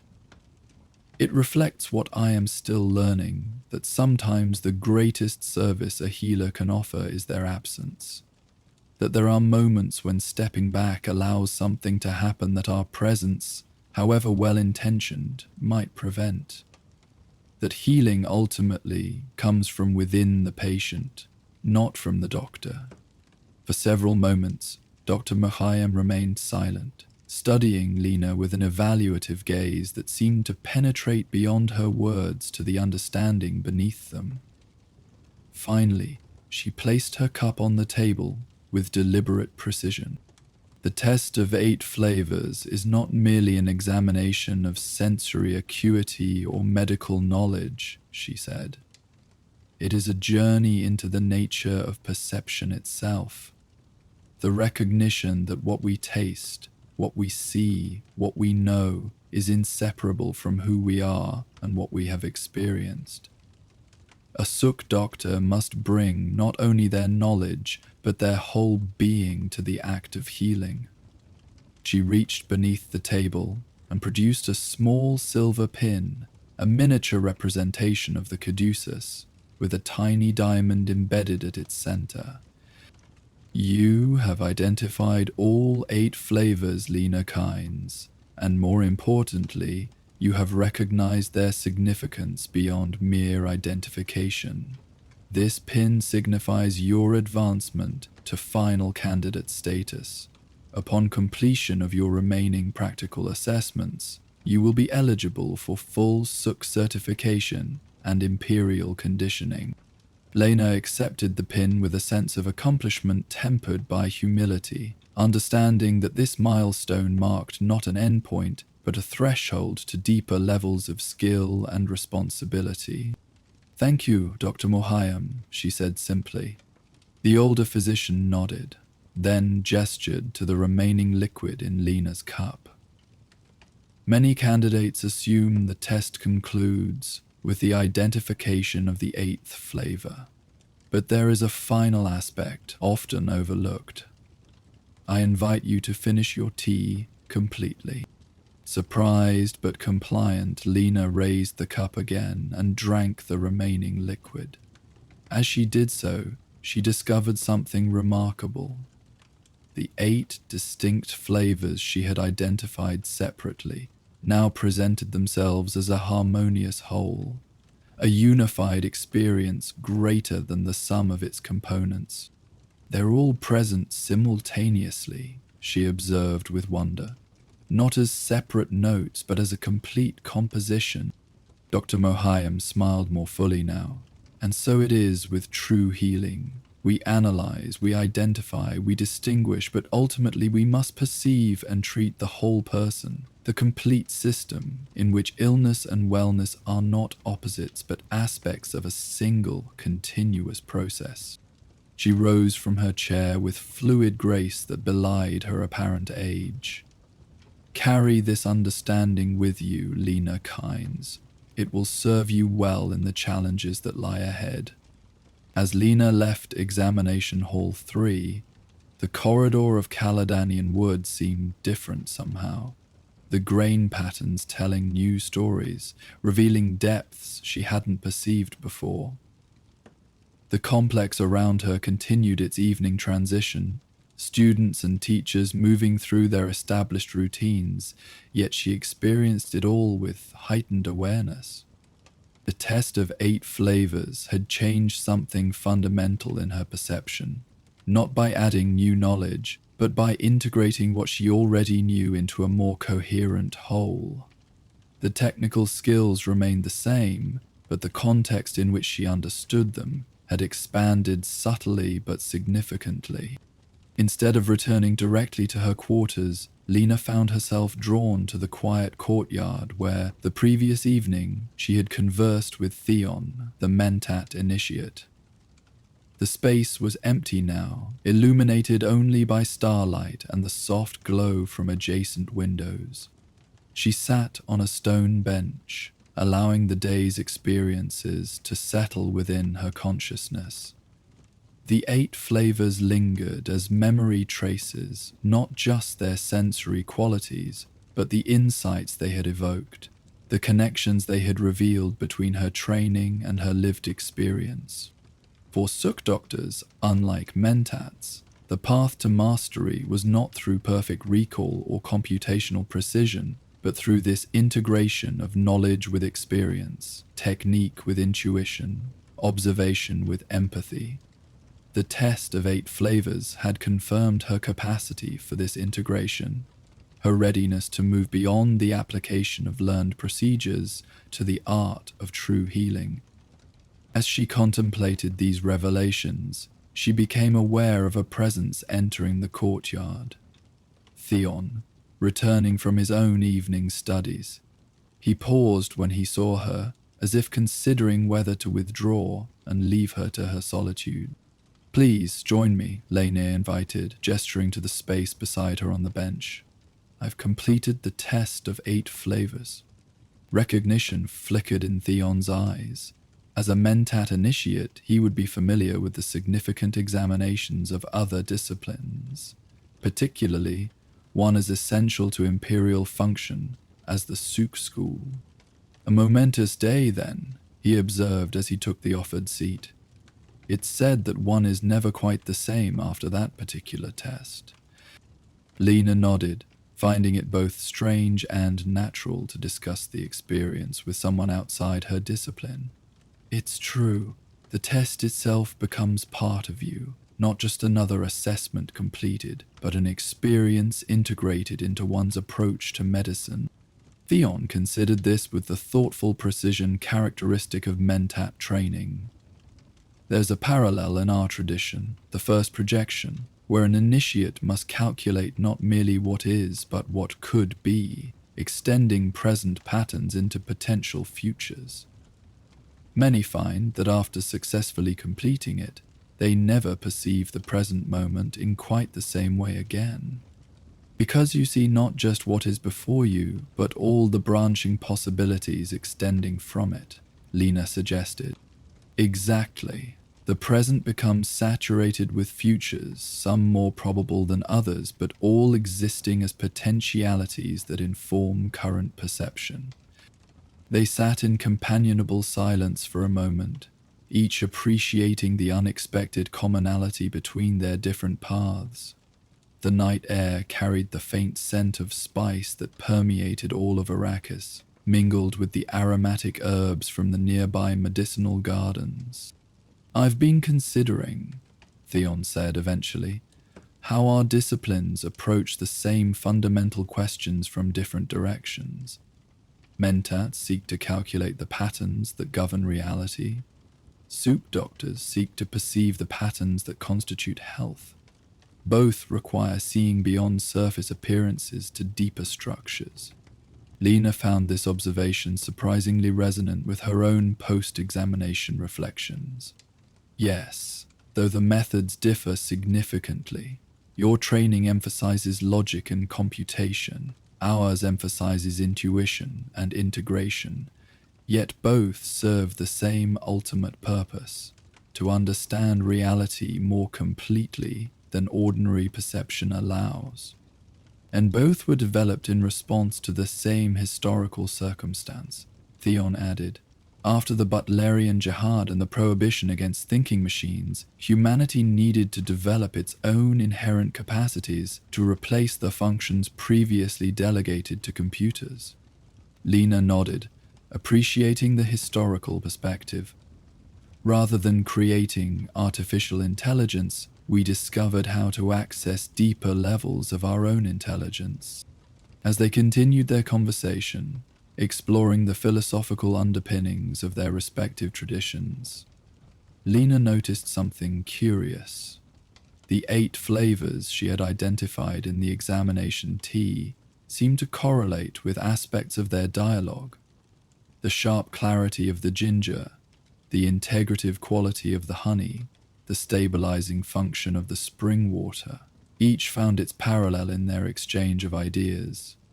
This recognition brought a smile to her lips, understanding that the test continued to work within her, reshaping her perception of experiences beyond the examination hall. Every interaction, every observation would now be informed by the heightened awareness it had awakened. Eventually, the conversation reached a natural conclusion as the complex's time indicators signaled the approach of the sleep cycle. They parted ways, each returning to their respective quarters to rest and prepare for the following day's training. In her room, Lena completed her evening preparations with a sense of profound satisfaction. The test of 8 flavors had not been merely an evaluation of her sensory capabilities or medical knowledge, but an initiation into a deeper level of healing perception, one that would inform every diagnosis she made, every treatment she administered, throughout her career as a Suk doctor. As she settled into sleep, the 8 flavors continued their subtle dance in her consciousness, not as separate sensations, but as aspects of a unified understanding. In the space between wakefulness and dreams, she perceived once more the ultimate wisdom of the test, that true healing emerges not from the application of technique, but from the integration of knowledge with compassion, analysis with intuition, separation with wholeness. The stars wheeled overhead in their ancient patterns, their light filtering through the narrow window of her quarters. On a planet defined by harsh extremes and survival challenges, the disciplines of Mentat and Suk Doctor represented humanity's evolutionary response, the development of specialized cognitive and perceptual abilities that transformed limitation into opportunity, scarcity into abundance, suffering into healing. Within the protective walls of the training complex, future guardians of human potential slept and dreamed, their minds and bodies preparing for another day of transformation and growth. And in those dreams, patterns formed and dissolved, connections were woven and rewoven, and the ancient wisdom of their respective traditions continued its work beneath the threshold of conscious awareness. The morning after his desert expedition with Master Jarum, Theon woke before the first light of dawn. Sleep had come easily but departed just as readily, his mind already active with calculations and integrations from the previous day's observations. This was common among advanced Mentat initiates, the boundary between conscious and unconscious thought becoming increasingly permeable as training progressed. Rather than attempting to return to sleep, he rose and performed the physical discipline of Ola Raka, a series of precise movements designed to align body and mind, establishing the physical foundation for the day's mental exertions. The sequence had been developed thousands of years earlier by the first Mentats, who recognized that computational precision depended not just on mental training, but on proper physiological balance. As he completed the final movement, bringing his hands together at the exact center of his body's vertical axis, Theon felt the characteristic shift in awareness that signified successful integration. His mind now functioned with morning clarity, ready for the day's challenges. Instead of proceeding to the communal meal hall where early risers typically gathered, Theon felt drawn to a different destination. Today marked his 1,000-day anniversary since beginning Mentat training, a significant threshold that tradition suggested should be commemorated with a visit to the Memory Garden. He had passed the entrance to this specialized space many times during his training, but had never entered. The garden was reserved for advanced initiates who had demonstrated sufficient progress in mnemonic techniques and calculation refinement. Master Jarim's decision to include him in yesterday's desert expedition suggested he had reached this level, though no formal announcement had been made. The corridors of the training complex were quiet at this early hour, illuminated only by the soft ambient lighting that mimicked pre-dawn conditions. Theon moved with the deliberate, measured pace taught to Mentat initiates, each step precisely calculated, each movement efficient without being mechanical. He reached the eastern wing where specialized training facilities were located, passing the projection rooms where three-dimensional problems were visualized, the calculation chambers where initiates practiced complex mathematics without computational devices, and the history halls where the lineage of Mentat tradition was preserved in ancient texts and recordings. At the end of the corridor stood a simple archway carved from haggle quartz, a semi-perpendicular stone that seemed to capture and hold light within its crystalline structure. Beyond the arch lay the Memory Garden, its existence marked only by a small bronze plaque bearing the traditional Mentat motto, "It is by will alone I set my mind in motion." Theon paused at the threshold, recalling the protocols Master Jarim had described during a theoretical lecture on advanced mnemonic techniques. The garden was to be entered with a specific preparatory thought, not a clearing of the mind as in meditation, but a deliberate framing of purpose. "I seek integration through recursion," he murmured, the traditional phrase acknowledging that memory was not merely the storage of information, but the creation of connections between past knowledge and new understanding. With this declaration of intent, he stepped through the archway into the Memory Garden. His first impression was one of perfect symmetry, not the rigid, artificial symmetry of mechanical design, but the balanced harmony found in highly evolved natural systems. The garden formed a perfect circle, approximately 40 meters in diameter, surrounded by a colonnade of slender pillars carved from the same haggle quartz as the entryway. The space was divided into 8 pie-shaped sections by narrow stone paths that converged at a central fountain.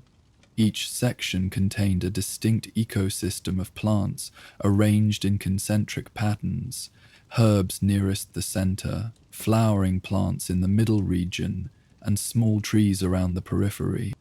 What made the garden truly remarkable, however, was not its physical design, but the mathematical and mnemonic principles embodied in every element. Each plant had been selected not just for its botanical properties, but for its correspondence to specific categories of information and calculation. As Theon stepped onto the nearest path, his Mentat training immediately recognized the pattern beneath his feet. The stones were arranged according to the Fibonacci sequence, their spacing creating a visual rhythm that stimulated neural pathways associated with recursive mathematical functions. Moving further into the garden, he became aware of the subtle soundscape, water from the central fountain flowing through small channels that created harmonic tones as it moved, leaves rustling in patterns that, to a trained ear, suggested the cadence of ancient mnemonic chants, the gentle movement of air, creating whispers that seemed almost like distant voices reciting foundational theorems. The garden was designed to be experienced in motion. Unlike meditation practices that emphasize stillness, Mentat memory techniques were activated through precisely calculated movement, the body's position in space becoming part of the mnemonic system itself. Theon began to walk the first of the 8 radiating paths, his pace automatically adjusting to the optimal rhythm for memory stimulation. As he moved, he noticed that the plants to his left were varieties used in training for mathematical operations, while those to his right corresponded to historical and political memory categories. The first section he traversed was dedicated to fundamental calculations, the mathematical building blocks upon which all Mentat computations were based. Here grew Caledonian counting herbs, its leaves naturally arranged in prime number patterns, Ix theorem moss which changed color according to the ambient temperature in precise mathematical progressions, and tauseed trees whose fruit fell in patterns that mapped complex exponential functions.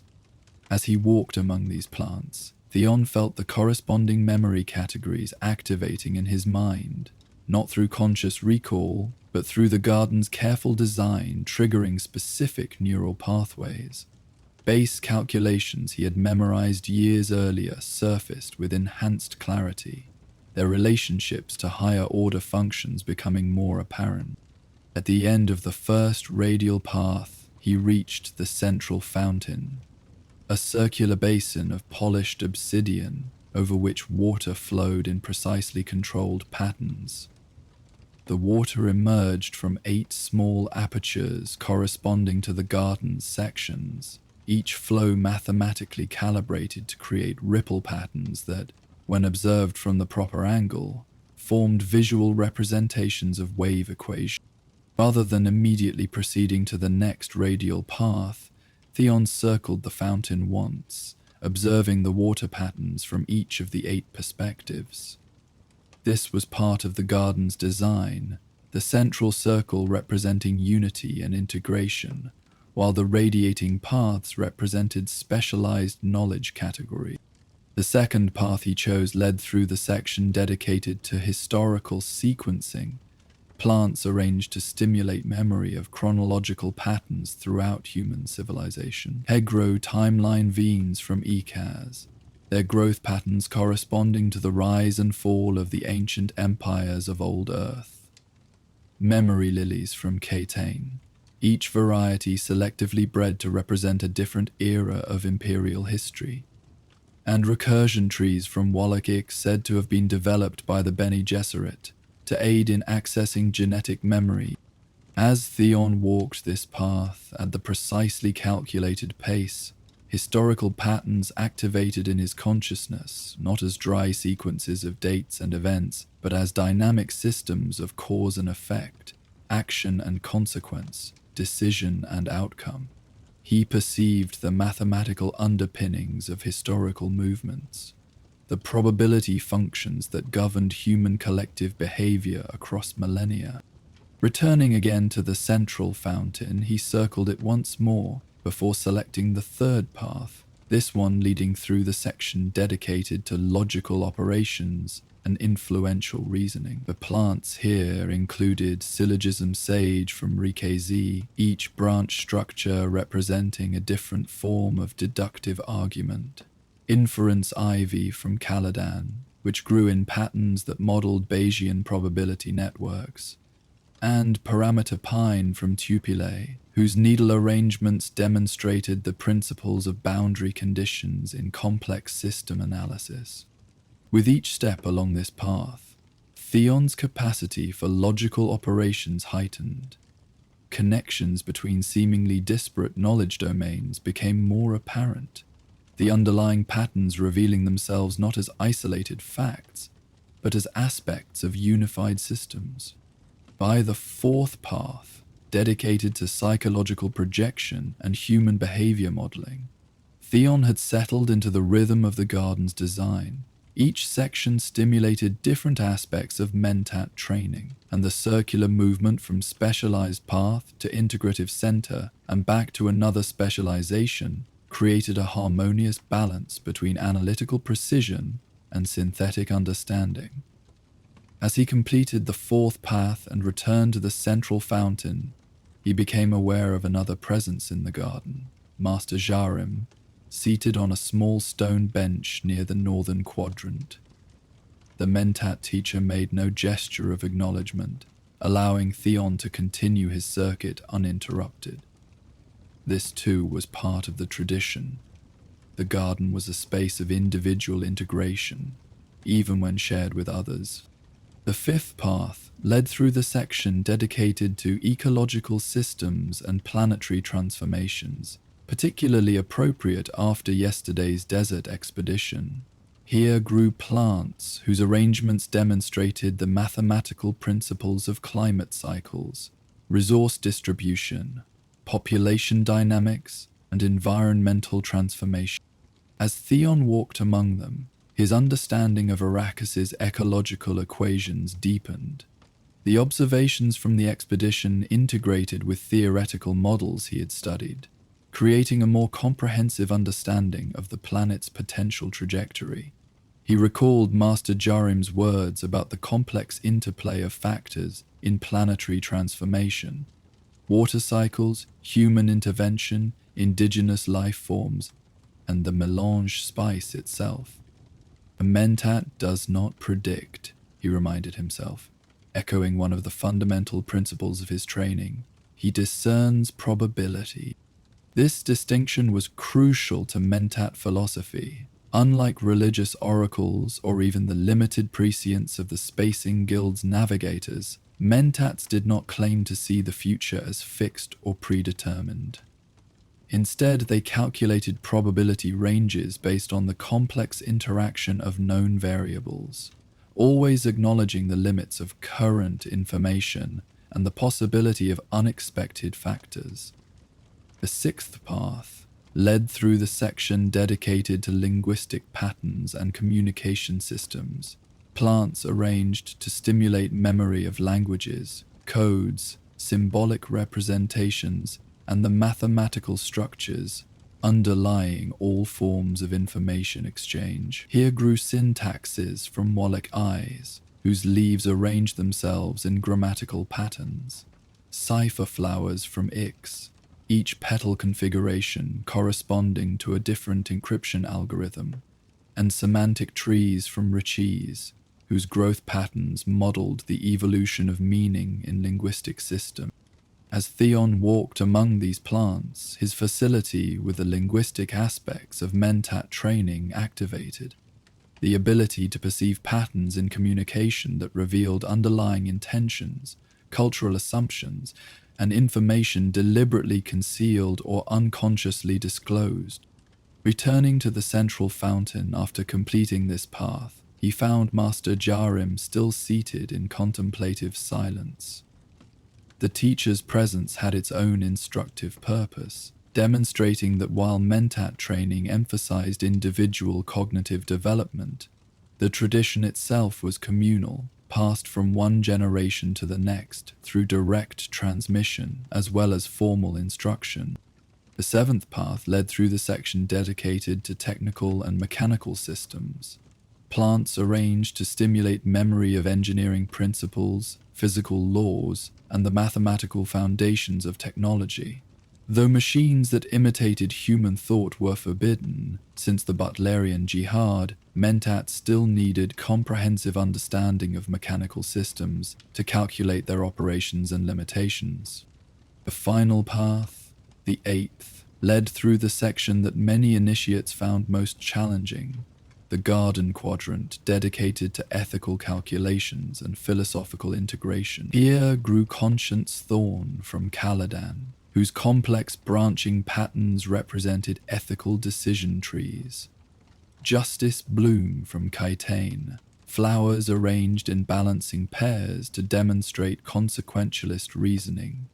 And wisdom wood from old earth itself, ancient trees whose growth rings contained patterns said to correspond to the development of philosophical systems throughout human history. Ethics presented unique challenges for Mentat calculation because it introduced variables that resisted precise quantification. Concepts like dignity, fairness, and moral worth that could not be reduced to numerical values without losing their essential nature.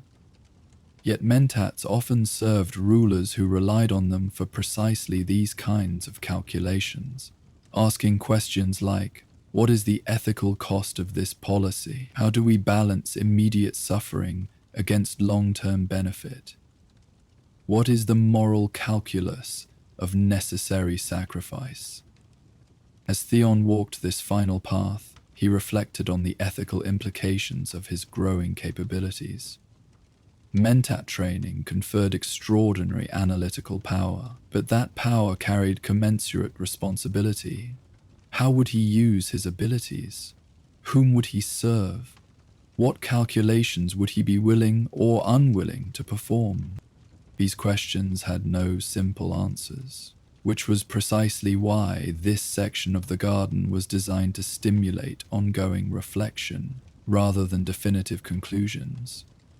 The plants here grew in patterns of balanced opposition and dynamic tension, representing the continuous recalibration required in ethical reasoning. Completing the 8th path, Theon returned once more to the central fountain.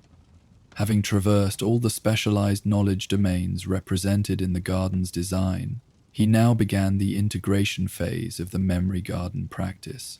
3 complete circuits of the garden's perimeter, observing all 8 sections not as separate categories, but as aspects of a unified whole. As he walked the outer circuit, the garden's design revealed its deeper purpose. The radial paths represented analytical thinking, the breaking down of knowledge into specialized domains. The circular paths represented synthetic thinking, the integration of specialized knowledge into comprehensive understanding. The Mentat needed both capacities, moving between them as circumstances required. Master Jaram rose from his bench as Theon completed the 2nd circuit, timing his movement to intercept his student as the 3rd circuit brought him to the garden's western edge. "You found your way here," the teacher observed, falling into step beside Theon. It was not a question, but an acknowledgement. "The garden called," Theon replied simply, maintaining the measured pace required for optimal neural integration. They walked in silence for several moments, their steps naturally falling into the same rhythm. The morning light had strengthened during Theon's time in the garden, the twin suns of Arrakis now casting their distinctive amber glow through the crystalline columns surrounding the space.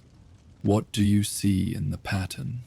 Master Jarem asked eventually, the question traditional for a first visit to the memory garden.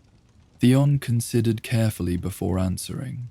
The question was not about the garden's physical design, which was evident to any observer, but about the deeper pattern it represented, the organizational principle underlying Mentat cognition itself.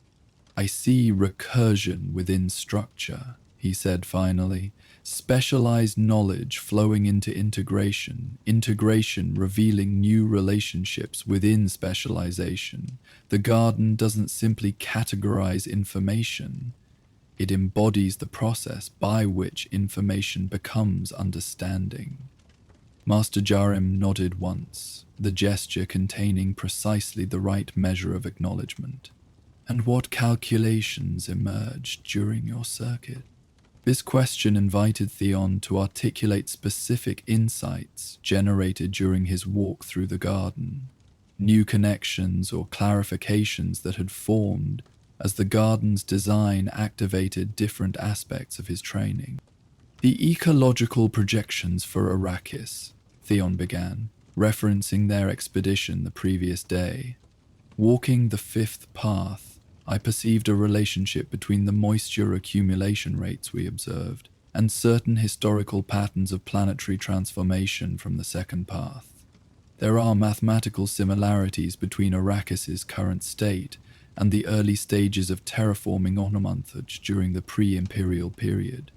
He continued walking at the precise pace, his voice modulated to the calm tone of Mentat exposition. This suggests the possibility that the current ecological trajectory may be following patterns previously documented, though with significant variables unique to this planetary system, particularly the role of the indigenous life forms and the melange cycle. Master Joram listened without interruption, his own Mentat training allowing him to absorb and analyze Theon's observations without breaking the rhythm of their circuit. When Theon had finished his initial exposition, the teacher responded with a probing question. And the probability factors for successful transformation? Theon performed the complex calculation without breaking stride, his mind moving through the layered analysis with increasing fluidity as the garden's design continued to enhance his cognitive integration. Assuming continuation of current introduction rates for adapted flora, maintenance of the existing political structure for at least 3 generations, and no catastrophic external interference, I calculate a 63.7% probability of achieving sustainable surface moisture in the projected time frame of 332 years. He added, applying the standard Mentat qualification. This calculation is limited by insufficient data on several key variables, particularly the long-term behavior of sandworm populations as environmental conditions change. They had completed the third circuit and now stood near the garden's eastern entrance, the point where Theon had begun his practice. The full circuit had taken precisely 73 minutes, a one complete cycle of the garden's design. "You've begun to understand the true purpose of this place," Master Joram said, gesturing to the garden around them. "It is not merely a repository of knowledge, but a living embodiment of the Mentat approach to understanding. Knowledge categorized, but not integrated, remains merely information. Integration without precise categorization becomes merely impression. The Mentat's task is to move continuously between these modes, maintaining both precision and comprehension." He turned to face Theon directly, his expression conveying the significance of the moment. "You are approaching the threshold of advanced training. Your participation in yesterday's expedition was not coincidental. The next phase of your development will focus on practical application, the use of Mentat capabilities in service to the Imperium." Theon acknowledged this announcement with appropriate restraint, though internally he recognized it as a pivotal moment in his training, the transition from theoretical study to practical application that marked the boundary between initiate and adept.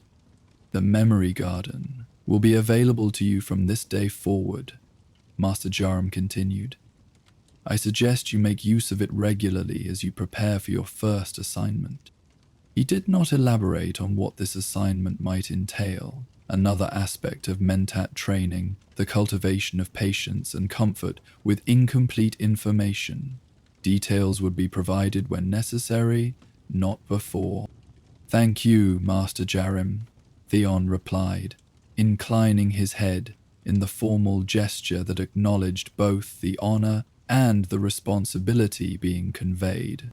The teacher nodded once more, then left Theon at the garden's entrance, departing with the measured stride that marked him as a fully trained Mentat. Theon remained at the threshold for several moments, integrating this new development into his understanding of his training path. Rather than immediately leaving to join the morning meal, now well underway in the communal hall, he decided to complete one more circuit of the garden. this time at a slightly different rhythm, one designed to stimulate projection rather than recollection.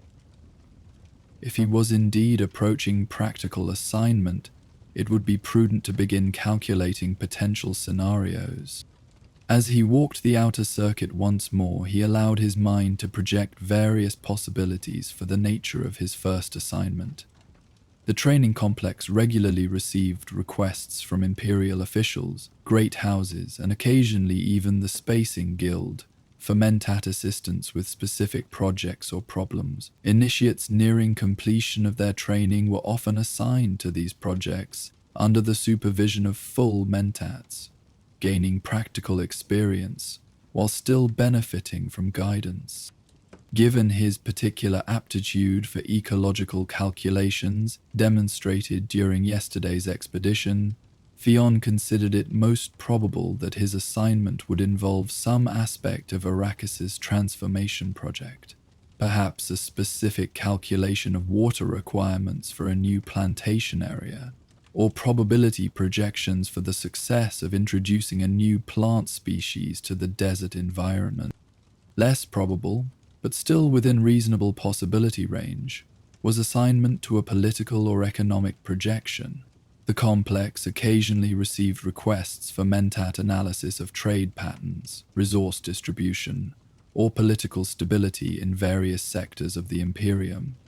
These assignments were typically given to initiates with strong background in historical patterns and human behavior modeling, areas where Theon had demonstrated competence but not exceptional ability. Least probable, though still within consideration, was assignment to a technological assessment. Despite the prohibitions of the Butlerian Jihad against thinking machines, the Imperium still relied heavily on complex mechanical systems for everything from space travel to weather control. Mentats with strong technical aptitude were often tasked with analyzing the efficiency, safety, and reliability of these systems. As he completed this projection circuit, Theon acknowledged to himself that speculation without sufficient data was of limited value. Whatever assignment awaited him would become clear in due time, and his training had prepared him to adapt to a wide range of analytical challenges. Emerging from the memory garden into the main corridor of the training complex, he noted that the facility had fully awakened during his morning practice. Students and teachers moved purposefully between instruction areas, the day's training schedule now in full operation. As he made his way toward the meal hall to break his fast before his first scheduled lesson, Theon encountered Lena Kynes, the Sook doctor in training, with whom he had conversed the previous evening. She appeared to be returning from an early morning session in the medical wing, her formal white garments indicating she had been engaged in clinical practice rather than theoretical study. "Good morning," she greeted him, her tone professional yet friendly. "You look as though you've been awake for some time." Theon nodded. "I visited the memory garden for the first time," he said, knowing she would understand the significance of this milestone in Mentat training. "Ah," she replied, genuine interest appearing in her expression. "And I've just come from my first real patient consultation after passing the test of 8 flavors. It seems we're both crossing thresholds in our training. Be this coincidence, both of them reaching significant milestones in their respective disciplines on the same day, registered in Theon's mind as statistically improbable, though not impossible. He filed the observation for later consideration, curious about what factors might have synchronized their advancement despite their different training paths. "The day promises to be instructive," he said, the Mentat understatement containing genuine anticipation for the developments that would follow Master Jaram's announcement of his advancement to practical training. "Indeed," Lena agreed. "Though I must attend to my duties now. Perhaps we might continue our conversation about the complementary nature of our disciplines this evening." Theon nodded his agreement and they parted ways, each proceeding to their respective training activities, yet both now aware of a curious parallel in their developmental trajectories. The remainder of the morning passed in standard Mentat exercises, probability calculations, historical pattern analysis, and a particularly challenging session on multivariable projections involving resource distribution across 3 planetary systems. Theon found that his morning in the memory garden had indeed enhanced his computational efficiency, the integration of specialized knowledge domains allowing him to perceive connections that might otherwise have remained obscure. After the midday meal, taken in contemplative silence, as was the custom, Theon was summoned to Master Jarim's private study, a rare occurrence that confirmed the significance of the morning's announcement regarding his advancement to practical training. The study was a model of Mentat efficiency and focus, neither austere nor indulgent, but precisely calibrated to support the cognitive work conducted within its walls. Books and data crystals were arranged according to usage frequency rather than arbitrary categorization. Physical objects positioned to create a harmonious visual environment that stimulated concentration without inducing distraction.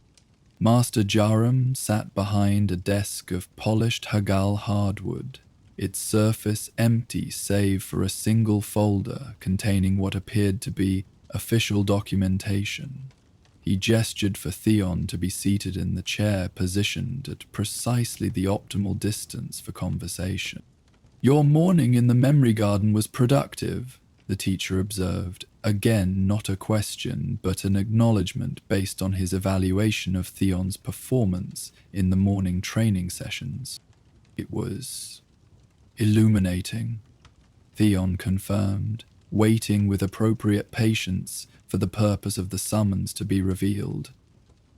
Master Jarim opened the folder before him, removing a document bearing the seal of House Atreides, one of the great houses of the Landsraad, currently administering Arrakis as a fief from the Emperor. "We have received a request from Duke Leto Atreides," he said, his tone neutral despite the significance of communication from such a high-ranking Imperial official. "His house is establishing a new ecological research station in the northern polar region of Arrakis, an area with potential for accelerated transformation due to its existing moisture reservoirs and reduced temperature extremes." Theon listened carefully, his mind already calculating the implications of this information. The northern polar region had indeed been identified in theoretical projections as one of the most promising areas for initial ecological transformation efforts, due to the factors Master Jarim had mentioned. The Duke requests a Mentat-trained analyst to assist in calculating optimal placement of wind traps, initial plantation areas, and water distribution systems, Master Jarim continued, reading directly from the document. The assignment would be for a minimum of 1 standard year, with potential extension based on project progress and performance evaluation. He looked up from the document, his gaze conveying the significance of what he was about to say. "I have recommended you for this assignment, Theon. Your demonstrated aptitude for ecological calculations and your recent integration of practical observation with theoretical knowledge during our desert expedition make you well suited to this task."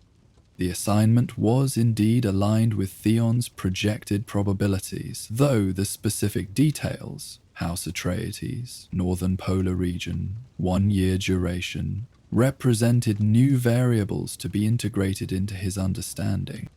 "It would be an honor to serve House Atreides in this capacity," Theon responded, the formal acknowledgement accompanied by a rapid series of internal calculations regarding preparation requirements, knowledge areas requiring additional focus before departure, and potential challenges specific to the assignment. "You would not be serving as a full Mentat," Master Jarim clarified, "but as an analyst with Mentat training.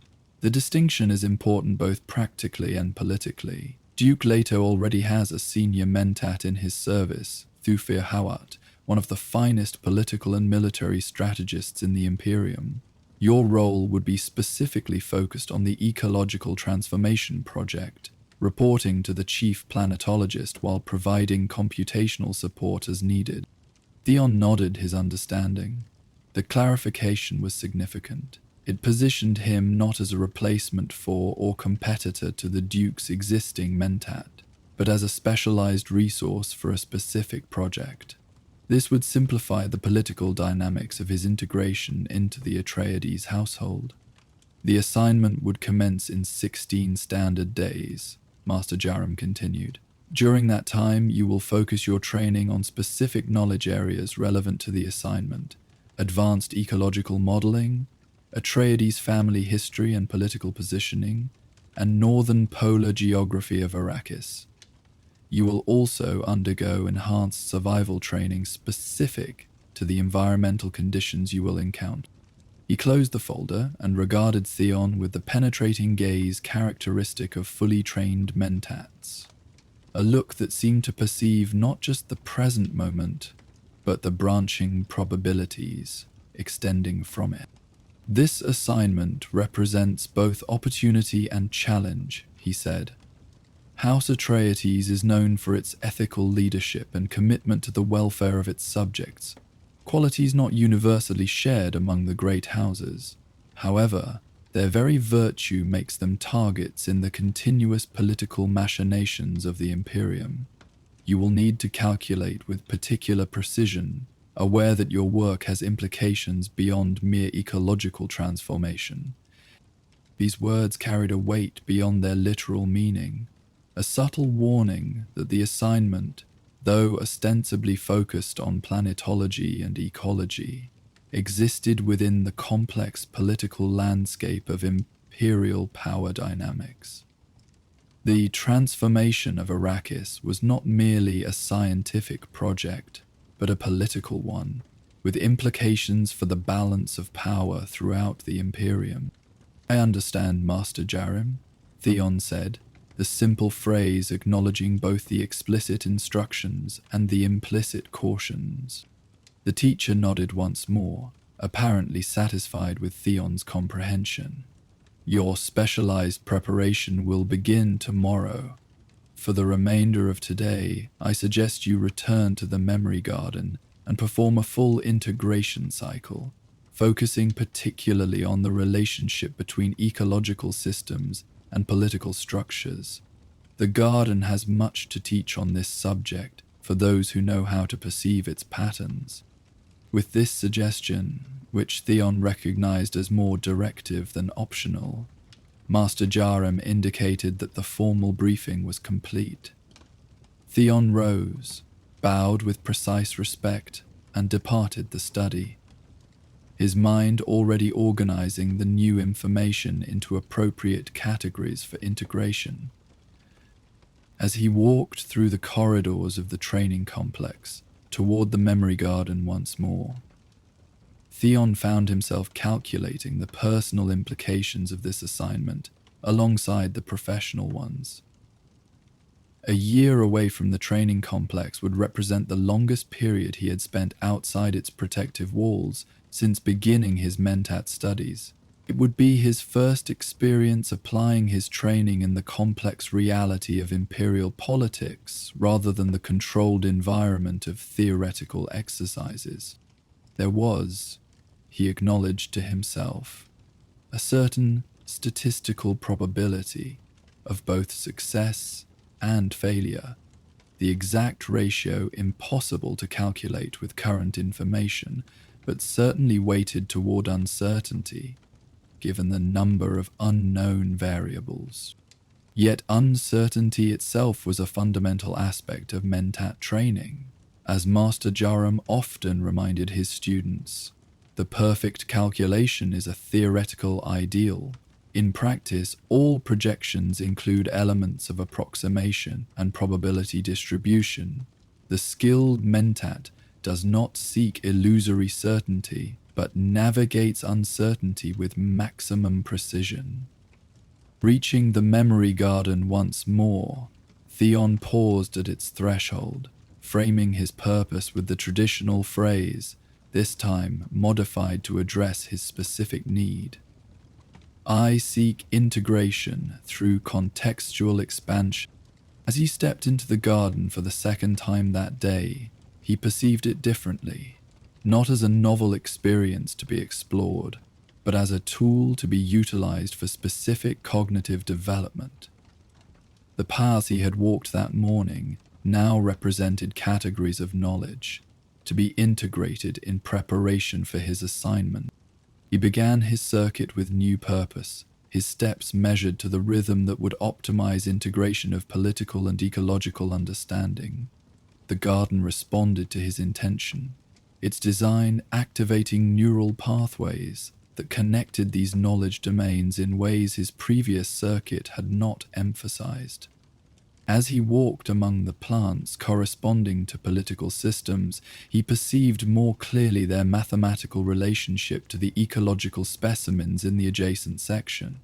The patterns of growth and distribution, resource allocation and adaptive response all followed similar mathematical principles, whether applied to human societies or planetary ecosystems.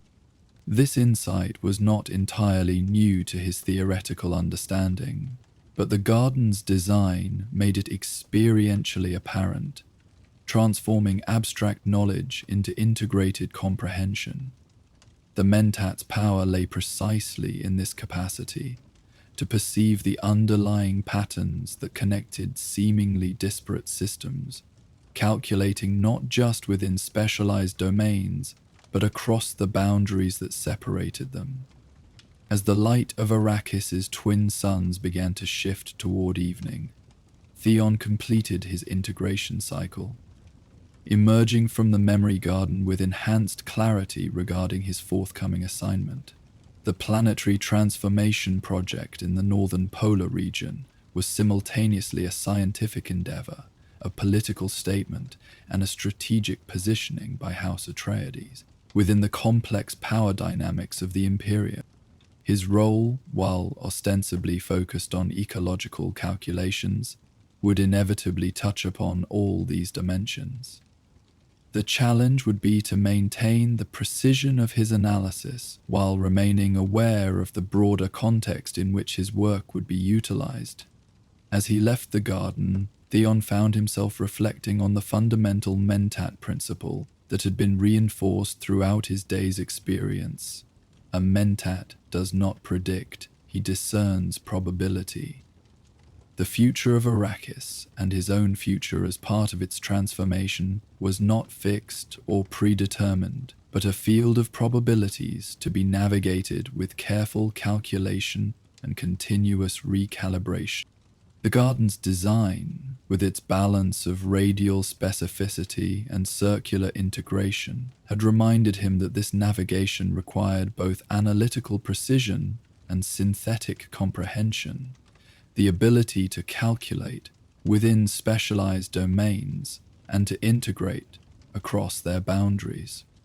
With this understanding refreshed and enhanced, Theon prepared himself for the 16 days of specialized training that would precede his departure for the northern polar station.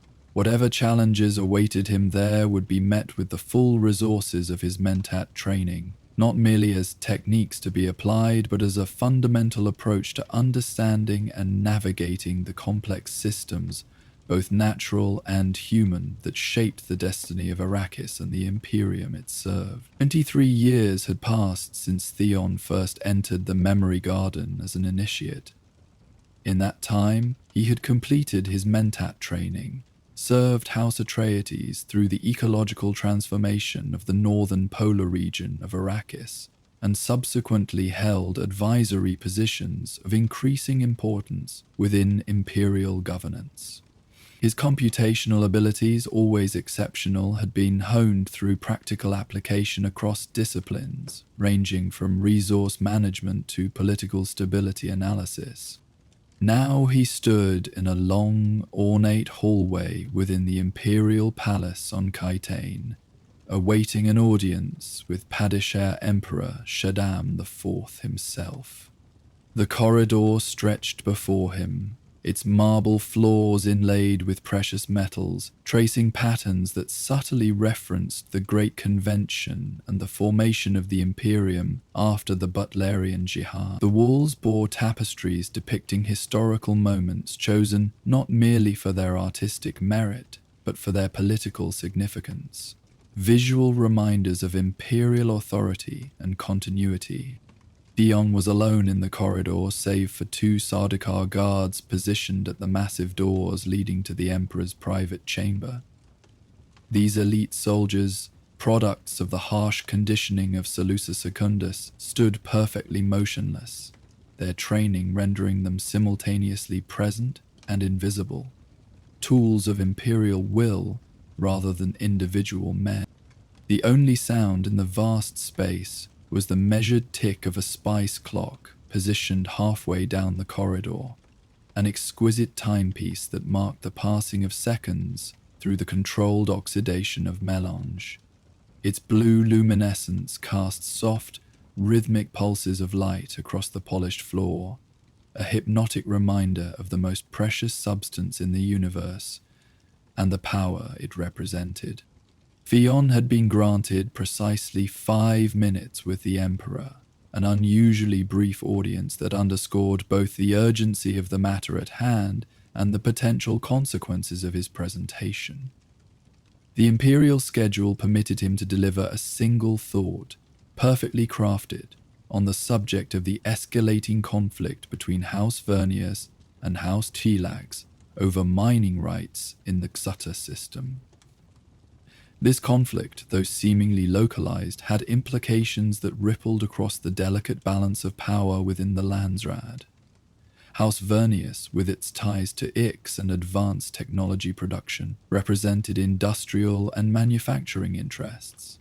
House Tleilax, with its biological engineering capabilities and mysterious internal hierarchy, represented an entirely different power base within imperial politics. How the Emperor chose to intervene, or not intervene, would be interpreted by all great houses as an indication of imperial favor and policy direction.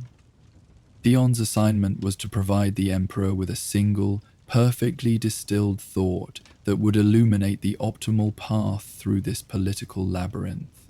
Not a detailed analysis, the Emperor had other advisors for that.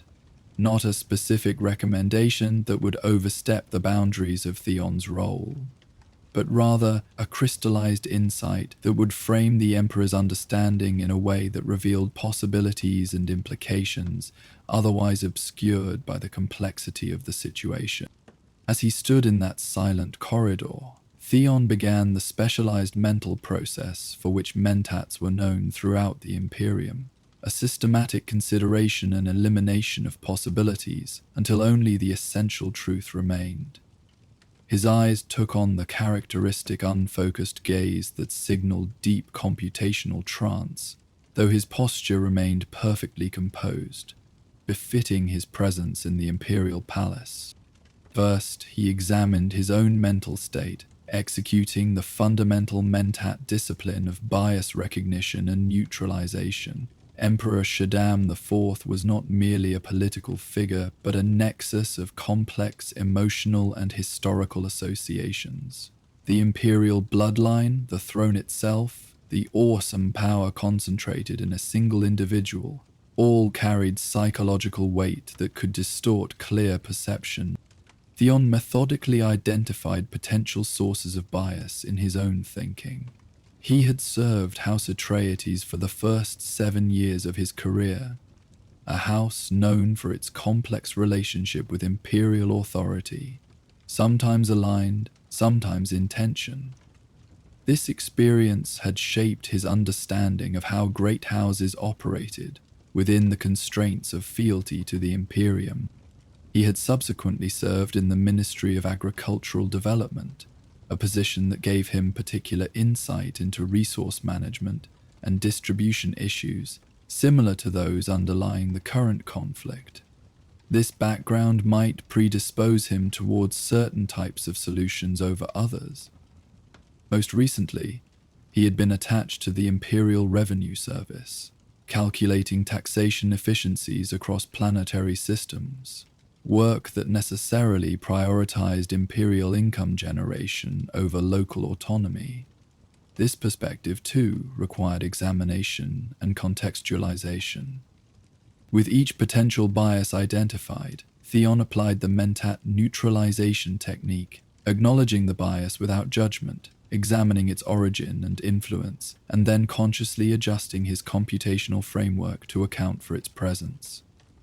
This was not a process of eliminating perspective, an impossibility even for Mentats, but rather of achieving transparency with oneself about the filters through which one perceived reality. The spice clock ticked steadily, each pulse marking the controlled passage of precisely 1 standard second. 2 minutes remained before Theon would be summoned into the Imperial presence. With his mental framework appropriately calibrated, he turned his full computational capacity to the matter at hand. The conflict between House Vernius and House Tilaxia featured multiple levels of complexity. The surface level involved competing claims to extraction rights on the third moon of Zotar, where recently discovered ore deposits contained rare elements used in both technological and biological engineering applications. The second level involved historical grievances between these houses, dating back to a trade dispute during the reign of Shaddam's father, Elred IX, where House Talalax had allegedly violated contractual agreements regarding the provision of biological components to Ixian manufacturing processes. The third level concerned allies and affiliations within the Landsraad. House Vernius maintained close ties with House Atreides and, by extension, with House Ikaz, connections that created a significant power block with agricultural, technological, and artistic resources. House Tilax, while more isolated in formal alliances, supplied crucial biological products to many houses and maintained particularly strong economic relationships with House Harkonnen and elements within the Spacing Guild. The fourth level involved imperial interests directly. The conflict affected spice tax revenues from the region, challenged the Emperor's ability to maintain the appearance of impartial authority above house politics, and potentially threatened the balance of power that prevented any house or alliance from growing strong enough to challenge imperial control. The fifth level, rarely discussed openly but essential to Mentat calculation, involved the interests of the Spacing Guild and the Bene Gesserit, powers that operated outside the formal structures of imperial governance, yet wielded enormous influence through their respective monopolies on space travel and political genetic manipulation. Theon processed these levels not as separate analyses, but as an integrated computational matrix, identifying nodes where factors interacted across levels to create leverage points or vulnerability zones. This was the essence of Mentat thinking, the ability to perceive multidimensional patterns across seemingly disparate domains. As his calculation deepened, Theon began the process of linguistic distillation, converting complex multivariable analysis into language that could be precisely understood and utilized by the Emperor. This was perhaps the most challenging aspect of a Mentat's service. The perfect calculation, if imperfectly communicated, was useless to those who relied upon it for decision-making. The spice clock continued its measured ticking, now marking 90 seconds remaining before the audience. Theon's mental process intensified, moving from general pattern recognition to specific formulation. The statement he would deliver to the Emperor needed to possess several essential qualities. It must be concise enough to be absorbed completely in the brief audience granted. It must be precise enough to withstand the scrutiny of other imperial advisors who would subsequently analyze and debate its implications. must be insightful enough to provide genuine value beyond what the Emperor's existing information sources had already supplied. It must be balanced enough to acknowledge multiple perspectives without betraying partiality to any faction. It must be actionable enough to inform specific decisions rather than merely offering abstract analysis. And perhaps most importantly, it must be memorable enough to remain in the Emperor's mind when he retired to private reflection on the matter, the moment when many imperial decisions were truly made, away from the performance of court politics. As Theon considered these requirements, he began formulating potential phrasings, each an attempt to capture the essence of his computational conclusions. The first iterations were technically accurate, but lacked the elegant compression required for truly effective communication. The Zutu conflict represents an opportunity to rebalance extraction rights through a time-limited concession structure that could increase imperial revenue while preserving the appearance of neutrality. Too bureaucratic, too focused on administrative solutions rather than strategic insight. House Vernius and House Tilax each overvalued the material resources of Zatur, while undervaluing the political capital that could be gained through a negotiated resolution under imperial auspices. Better, but still too obvious. The Emperor would already understand this dynamic. The Third Moon's resources are finite, but the precedent established by imperial intervention will shape house politics across 3 sectors for generations, moving closer to essence but lacking specific insight into the unique aspects of this particular conflict. Theon continued this refinement process, each iteration approaching more closely the perfect crystallization of his analysis. As he worked, he remained aware of the Spice Police clock's steady measurement of the remaining time, now just 1 minute before the audience would begin. In this final minute, he entered the deepest level of Mentat processing, what was known among fully trained practitioners as the shedding. Having accumulated vast amounts of information, having considered countless permutations and implications, having formulated and refined multiple expressions of his conclusions, he now systematically eliminated everything non-essential. This process resembled the sculpting technique where the artist removes everything that is not the statue, revealing the form that existed within the raw material.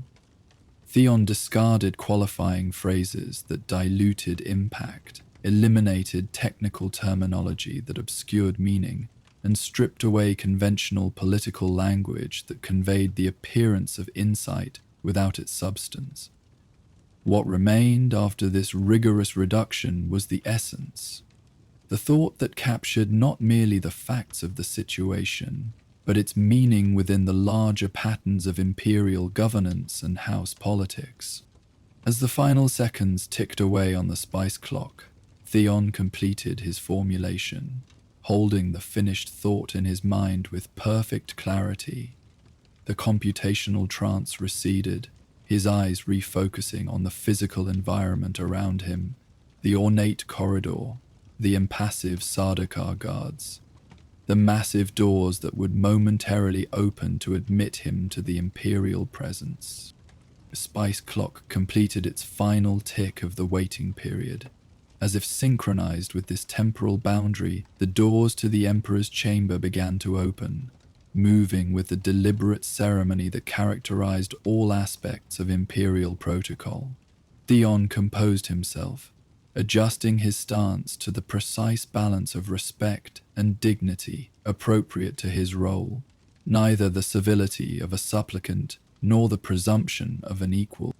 The Emperor's herald, positioned just inside the doorway, announced in formal tones, "His Imperial Majesty Shaddam IV of House Carino, Padishah Emperor of the known universe, will now receive Theon of the Mentat order for the scheduled audience. Theon moved forward with measured steps, crossing the threshold into the Emperor's private chamber. Unlike the formal throne room used for public audiences, this space was designed for the Emperor's working consultations. Still opulent by ordinary standards, but restrained by comparison with the public spaces of the palace. Emperor Shaddam IV sat not on a throne, but in an elevated chair behind a desk of ancient wood imported at enormous expense from Terra itself. Now, in the 5th decade of his reign, the Emperor's face showed the subtle signs of age that even the most advanced medical treatments could not entirely eliminate. His eyes, however, remained sharp and evaluative, the eyes of a man accustomed to weighing the truth content of every word spoken in his presence. "At purge," the Emperor commanded, his voice modulated to the precise tone that conveyed authority without the need for volume. Theon moved to the designated position before the imperial desk, standing at the exact distance prescribed by protocol, close enough for private conversation, distant enough to acknowledge the unbridgeable gap between subject and sovereign. "You have been granted 5 minutes to present a single thought on the matter of Zata," the Emperor stated, not as a reminder, but as a framing of the interaction to follow. "Proceed." Theon inclined his head in acknowledgement, then met the Emperor's gaze directly, a privilege granted to Mentats when delivering their analyses, one of the few contexts where direct eye contact with the Emperor was not considered presumptuous. "Your Imperial Majesty," he began, his voice clear and precisely modulated. "The conflict between Houses Vernius and Tleilax over Zatu appears mineral in nature but is fundamentally informational. Control of the moon grants access not merely to rare elements, but to hybridization knowledge that could make artificial spice production viable within 3 generations, threatening the economic foundation of imperial stability while simultaneously presenting the opportunity to diversify resource dependencies that currently constrain imperial policy options." He delivered this single complex sentence with perfect clarity, each phrase building upon the last to create a complete thought that connected the immediate conflict to its widest implications. The sentence was carefully structured to begin with the familiar, the surface conflict, proceed through the revealed, the informational nature of the true prize, and conclude with the significant, the potential threat to spice monopoly and the paradoxical opportunity this presented. The Emperor's expression remained impassive, but a subtle shift in his posture indicated that the analysis had penetrated beyond the usual platitudes and obvious observations typically offered by advisors. For 11 seconds, Theon counted them precisely, Shaddam IV said nothing, his mind visibly processing the implications of what he had just heard. "Elaborate," the Emperor finally commanded, deviating from the expected protocol of the 5-minute audience. This single word constituted the highest form of validation a Mentat could receive, recognition that their initial distillation had sufficient value to warrant expanded analysis. The geological surveys submitted by both houses focus on element concentrations that have verified technological applications, Theon explained, seamlessly expanding his analysis from the seed of his initial statement. However, the unique combination of these elements in Zutu's regolith creates a medium remarkably similar to certain spice-bearing sands of Arrakis. Research vessels from both houses have collected samples that, when properly analyzed, would provide crucial data points for any program attempting to synthesize melange or its effects. The Emperor's eyes narrowed slightly. The reference to artificial spice production touched on one of the most sensitive subjects in imperial politics. The monopoly on melange, controlled through the Emperor's agreement with the Spacing Guild and administered through the Combine Honnête Oberadvancer mercantiles, Chome directorship, was a cornerstone of imperial power. Neither house has publicly acknowledged this research direction, Theon continued, as it would trigger immediate intervention from multiple interested parties. Yet the pattern of their extraction activities, the specialization of the research personnel deployed to Zutta, and the unusual security protocols implemented around sample analysis all point to the same conclusion. The Emperor leaned forward slightly, his attention fully engaged. Your assessment of timeline and feasibility? 3 generations represents the most optimistic projection for viable synthetic production, Theon answered. Significant technical hurdles remain, including stability problems that have thus far made synthetic variants non-viable for guild navigation.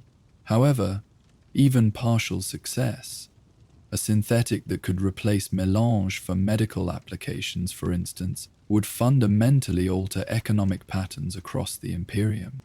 Shaddam IV's fingers tapped once on the ancient wood of his desk, a gesture that signified deep consideration rather than impatience. And your reference to diversification of resource dependencies. Clarify this implication. This question demonstrated why Shaddam IV had maintained imperial power for 5 decades despite numerous challenges to his authority. Beyond the immediate crisis, he had recognized the strategic dimension of Theon's analysis, the part most relevant to long-term imperial interests. Current imperial stability rests on a balance of dependencies, Theon explained. The Spacing Guild depends on melange from Arrakis. The great houses depend on the Guild for transportation and commerce. All depend on imperial regulation and arbitration. This system functions, but creates rigidity. Imperial policy options are constrained by the need to maintain spice production above all else. He paused briefly, allowing the Emperor to consider this foundation before proceeding to the more sensitive implication. A controlled development of synthetic alternatives, not as a replacement but as a supplement to natural melange, would potentially allow for more flexible imperial responses to crises. It would reduce the leverage any single faction could exercise through threats to spice access or distribution. The Emperor's expression remained unreadable, but Theon observed the micro-indicators that his Mentat training had taught him to recognize: the slight dilation of pupils, the minimal adjustment in breathing pattern, the fraction of a second delay in blinking. Shaddam IV was not merely listening but integrating this analysis into his own thinking about imperial strategy. The obvious response would be to suppress such research entirely, the Emperor noted, presenting the conventional wisdom as a test of Theon's analytical depth. That is the safest near-term approach, Theon acknowledged, and consistent with existing policy regarding potential threats to the melange monopoly. However, it presents its own risks, primarily that such research will continue in greater secrecy, beyond imperial monitoring and influence. The historical pattern suggests that technological advancement, once conceived, is rarely truly halted, merely delayed or diverted. The Emperor nodded once, a nearly imperceptible gesture that nonetheless contained clear approval of this nuanced perspective. You have given me much to consider, Mentat Theon, Shaddam IV said after another moment of reflection. You will prepare a detailed analysis, expanding on these points, with particular attention to implementation options that balance immediate stabilization with long-term strategic flexibility. This document will be delivered directly to my personal secretary within 7 standard days. It shall be done, Your Imperial Majesty, Theon responded, recognizing both the honor and the challenge contained in this assignment. The request for implementation options went beyond traditional Mentat analysis into the realm of policy recommendation, a reflection of the Emperor's growing trust in Theon's judgment as well as his computational abilities. "This audience is concluded," the Emperor stated, returning to formal protocol now that the substantive discussion was complete. Theon bowed precisely to the depth appropriate for his position, then backed the regulation 3 steps before turning to depart. As he crossed the threshold back into the ornate corridor, the massive doors swung closed behind him with ceremonial weight. The Sardaukar guards remained impassive, giving no indication that they had witnessed an audience of unusual significance. The spice clock continued its measured ticking, marking the passage of time with the same steady rhythm as before. To an external observer, nothing extraordinary had occurred, merely the brief consultation between an emperor and an advisor, one of dozens that would occur throughout the imperial day. Yet, Theon knew that the thought he had presented, the distillation of complex analysis into a single, perfectly crafted insight, would reshape imperial policy in ways that would ripple across the Imperium. The apparent conflict over mining rights on a distant moon would become the catalyst for a more significant strategic adjustment, one with implications for the fundamental power structures of human civilization. As he walked the length of the corridor, retracing his steps toward the broader palace complex, Theon reflected on the journey that had brought him to this moment. From his first morning equation as an initiate, observing the patterns of wind on sand, to the memory garden with its integration of specialized knowledge, to his years of practical service across multiple domains of imperial governance. Each stage had prepared him for the unique function that Mentat served within the Imperium. In a civilization that had rejected thinking machines, human minds had evolved to fill the computational void. But unlike the artificial intelligence of ancient times, Mentats brought not merely calculation but judgment, not merely data processing but wisdom. The thought he had presented to the Emperor was not simply a logical conclusion derived from available information, but an insight that connected fact, implication, and possibility within the complex human context. Theon's path through the palace took him past one of the ceremonial gardens maintained for the pleasure of the imperial household and distinguished visitors. Unlike the memory garden of his training, designed for cognitive development and integration, this space emphasized beauty and the display of botanical rarities from across the Imperium. Yet even here, his Mentat perception recognized patterns. The subtle political statements made through the selection of plants from particular planetary systems, the arrangement that guided visitors towards specific views and experiences, the resource allocation revealed in the maintenance of specimens that could never naturally survive in Kaitain's climate. As he paused briefly to observe this demonstration of imperial power expressed through living art, Theon noticed a familiar figure seated on a bench beneath a flowering tree imported from Ikaz. Lena Kynes, now a fully certified Suk doctor serving in the imperial household, appeared to be taking a moment of contemplative rest between medical duties. Their paths had crossed periodically in the decades since their training days on Arrakis. Though serving in different capacities, they had maintained the connection formed during those formative years, a shared appreciation for the complementary nature of their disciplines and the unique perspective each brought to their service.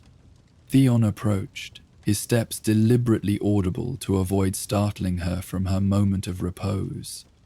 Lena looked up, recognition and welcome appearing in her expression as she identified her visitor.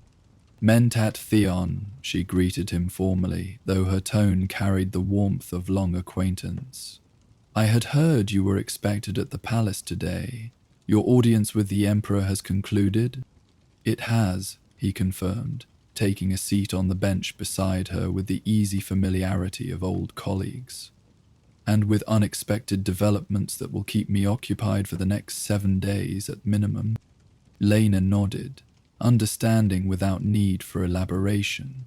Both had learned the discretion required of those who served at the highest levels of imperial governance. "I've just finished attending the Empress," she said, matching his professional update with her own. "The treatment protocol we developed for her neurological symptoms is showing promising results, though it remains a complex case." They sat in companionable silence for a moment, each respecting the other's need for mental space after the intense focus their respective duties demanded. Around them, the garden maintained its serene appearance, though Theon's Mentat awareness and Lena's medical perception both detected the constant activity beneath the surface. Gardeners maintaining the precise environmental conditions required by the exotic specimens, security personnel maintaining discreet surveillance of all palace areas, the complex systems that sustained this artificial paradise in the heart of imperial power. "Do you ever think about our training days?" Lena asked eventually, her gaze on a flowering vine that had been coaxed into an elaborate spiral pattern around a crystalline support structure. "The desert mornings, the tests and challenges, the gradual discovery of our capabilities?" Theon considered the question with characteristic thoroughness before answering. "I accessed those memories just this morning, in fact, while preparing for the Imperial audience. There are patterns I first perceived in the sand of Arrakis that continue to inform my analysis of political movements. The desert teaches fundamental truths about resource management and adaptation that remain relevant in the highest halls of power." Lena smiled, recognizing the Mentat tendency to find the practical application in what others might treat as mere nostalgia. "For me, it's the test of 8 flavors that often returns to mind. The principle that true understanding comes not from identifying individual elements, but from perceiving how they interact to create something greater than their sum. I apply this daily in my diagnostic work." Their conversation continued in this reflective vein, two specialists finding common ground in their complementary approaches to complexity. Though one calculated while the other healed, both served the same fundamental purpose: helping humanity navigate the challenges of existence without reliance on the thinking machines that had once threatened human autonomy. As their brief interlude drew to its natural conclusion, both aware of duties that awaited their attention, Lena asked a question that penetrated to the heart of Theon's recent experience before the Emperor's door. "You distill your analysis for the Emperor when you reduce vast complexities to their essential meaning. What guides your final formulation? Is it purely logical efficiency, or is there something more intuitive at work?" The question touched on an aspect of Mentat functioning rarely discussed outside the Order, the point where calculation transcended into insight, where quantitative analysis yielded qualitative understanding. "There is a moment," Theon acknowledged, choosing his words with "calculation is complete." But the calculation is complete, but the communication is not yet formulated. In that space between knowing and expressing, there exists a kind of resonance. The perfect formulation is the one that vibrates at the frequency of truth, not merely factual accuracy, but meaningful significance. Lena nodded, recognition in her eyes. "We have a similar concept in Suk diagnosis. The moment when all the symptoms, test results, and observations suddenly form a pattern that reveals not just the disease, but the unique way it manifests in this particular patient. We call it the completion, though that translation loses some of the nuance of the original Suk terminology. Different paths to the same destination," Theon observed, returning to the philosophical comparison that had first drawn them into conversation decades earlier. "The Mentat calculates from parts to whole, the Cirque Doctor perceives from whole to parts. Yet both seek the moment when understanding crystallizes into clarity. As they rose to return to their respective duties, the garden continued its silent demonstration of imperial power and artifice around them. Yet both the Mentat and the Doctor carried within them disciplines that transcended the political structures they served, traditions of human development that had endured through countless regimes and would continue long after the current emperor was a name in historical records. Theon made his way through the palace complex toward the quarters assigned to visiting imperial advisors, his mind already beginning to organize the detailed analysis the emperor had requested. The single, perfectly crafted thought he had presented was only the beginning. Now he would expand that crystallized insight into a comprehensive strategy document that might reshape imperial policy for generations. As he walked, he maintained the fundamental Mentat awareness that had guided him from his first desert equation to the highest levels of imperial service. A Mentat does not predict the future, he discerns probability. The patterns revealed through calculation were not destiny, but possibility, maps of potential rather than determinations of fate. This understanding provided both humility and purpose. His service was not to dictate what would be, but to illuminate what could be, to provide those who held power with the clearest possible vision of the patterns underlying their decisions and the probabilities branching from each potential choice. The spice clock in the imperial corridor continued its measured ticking, marking the passage of time with the controlled oxidation of the most precious substance in the universe. In the Emperor's private chamber, decisions were being considered that would affect the lives of trillions across countless worlds.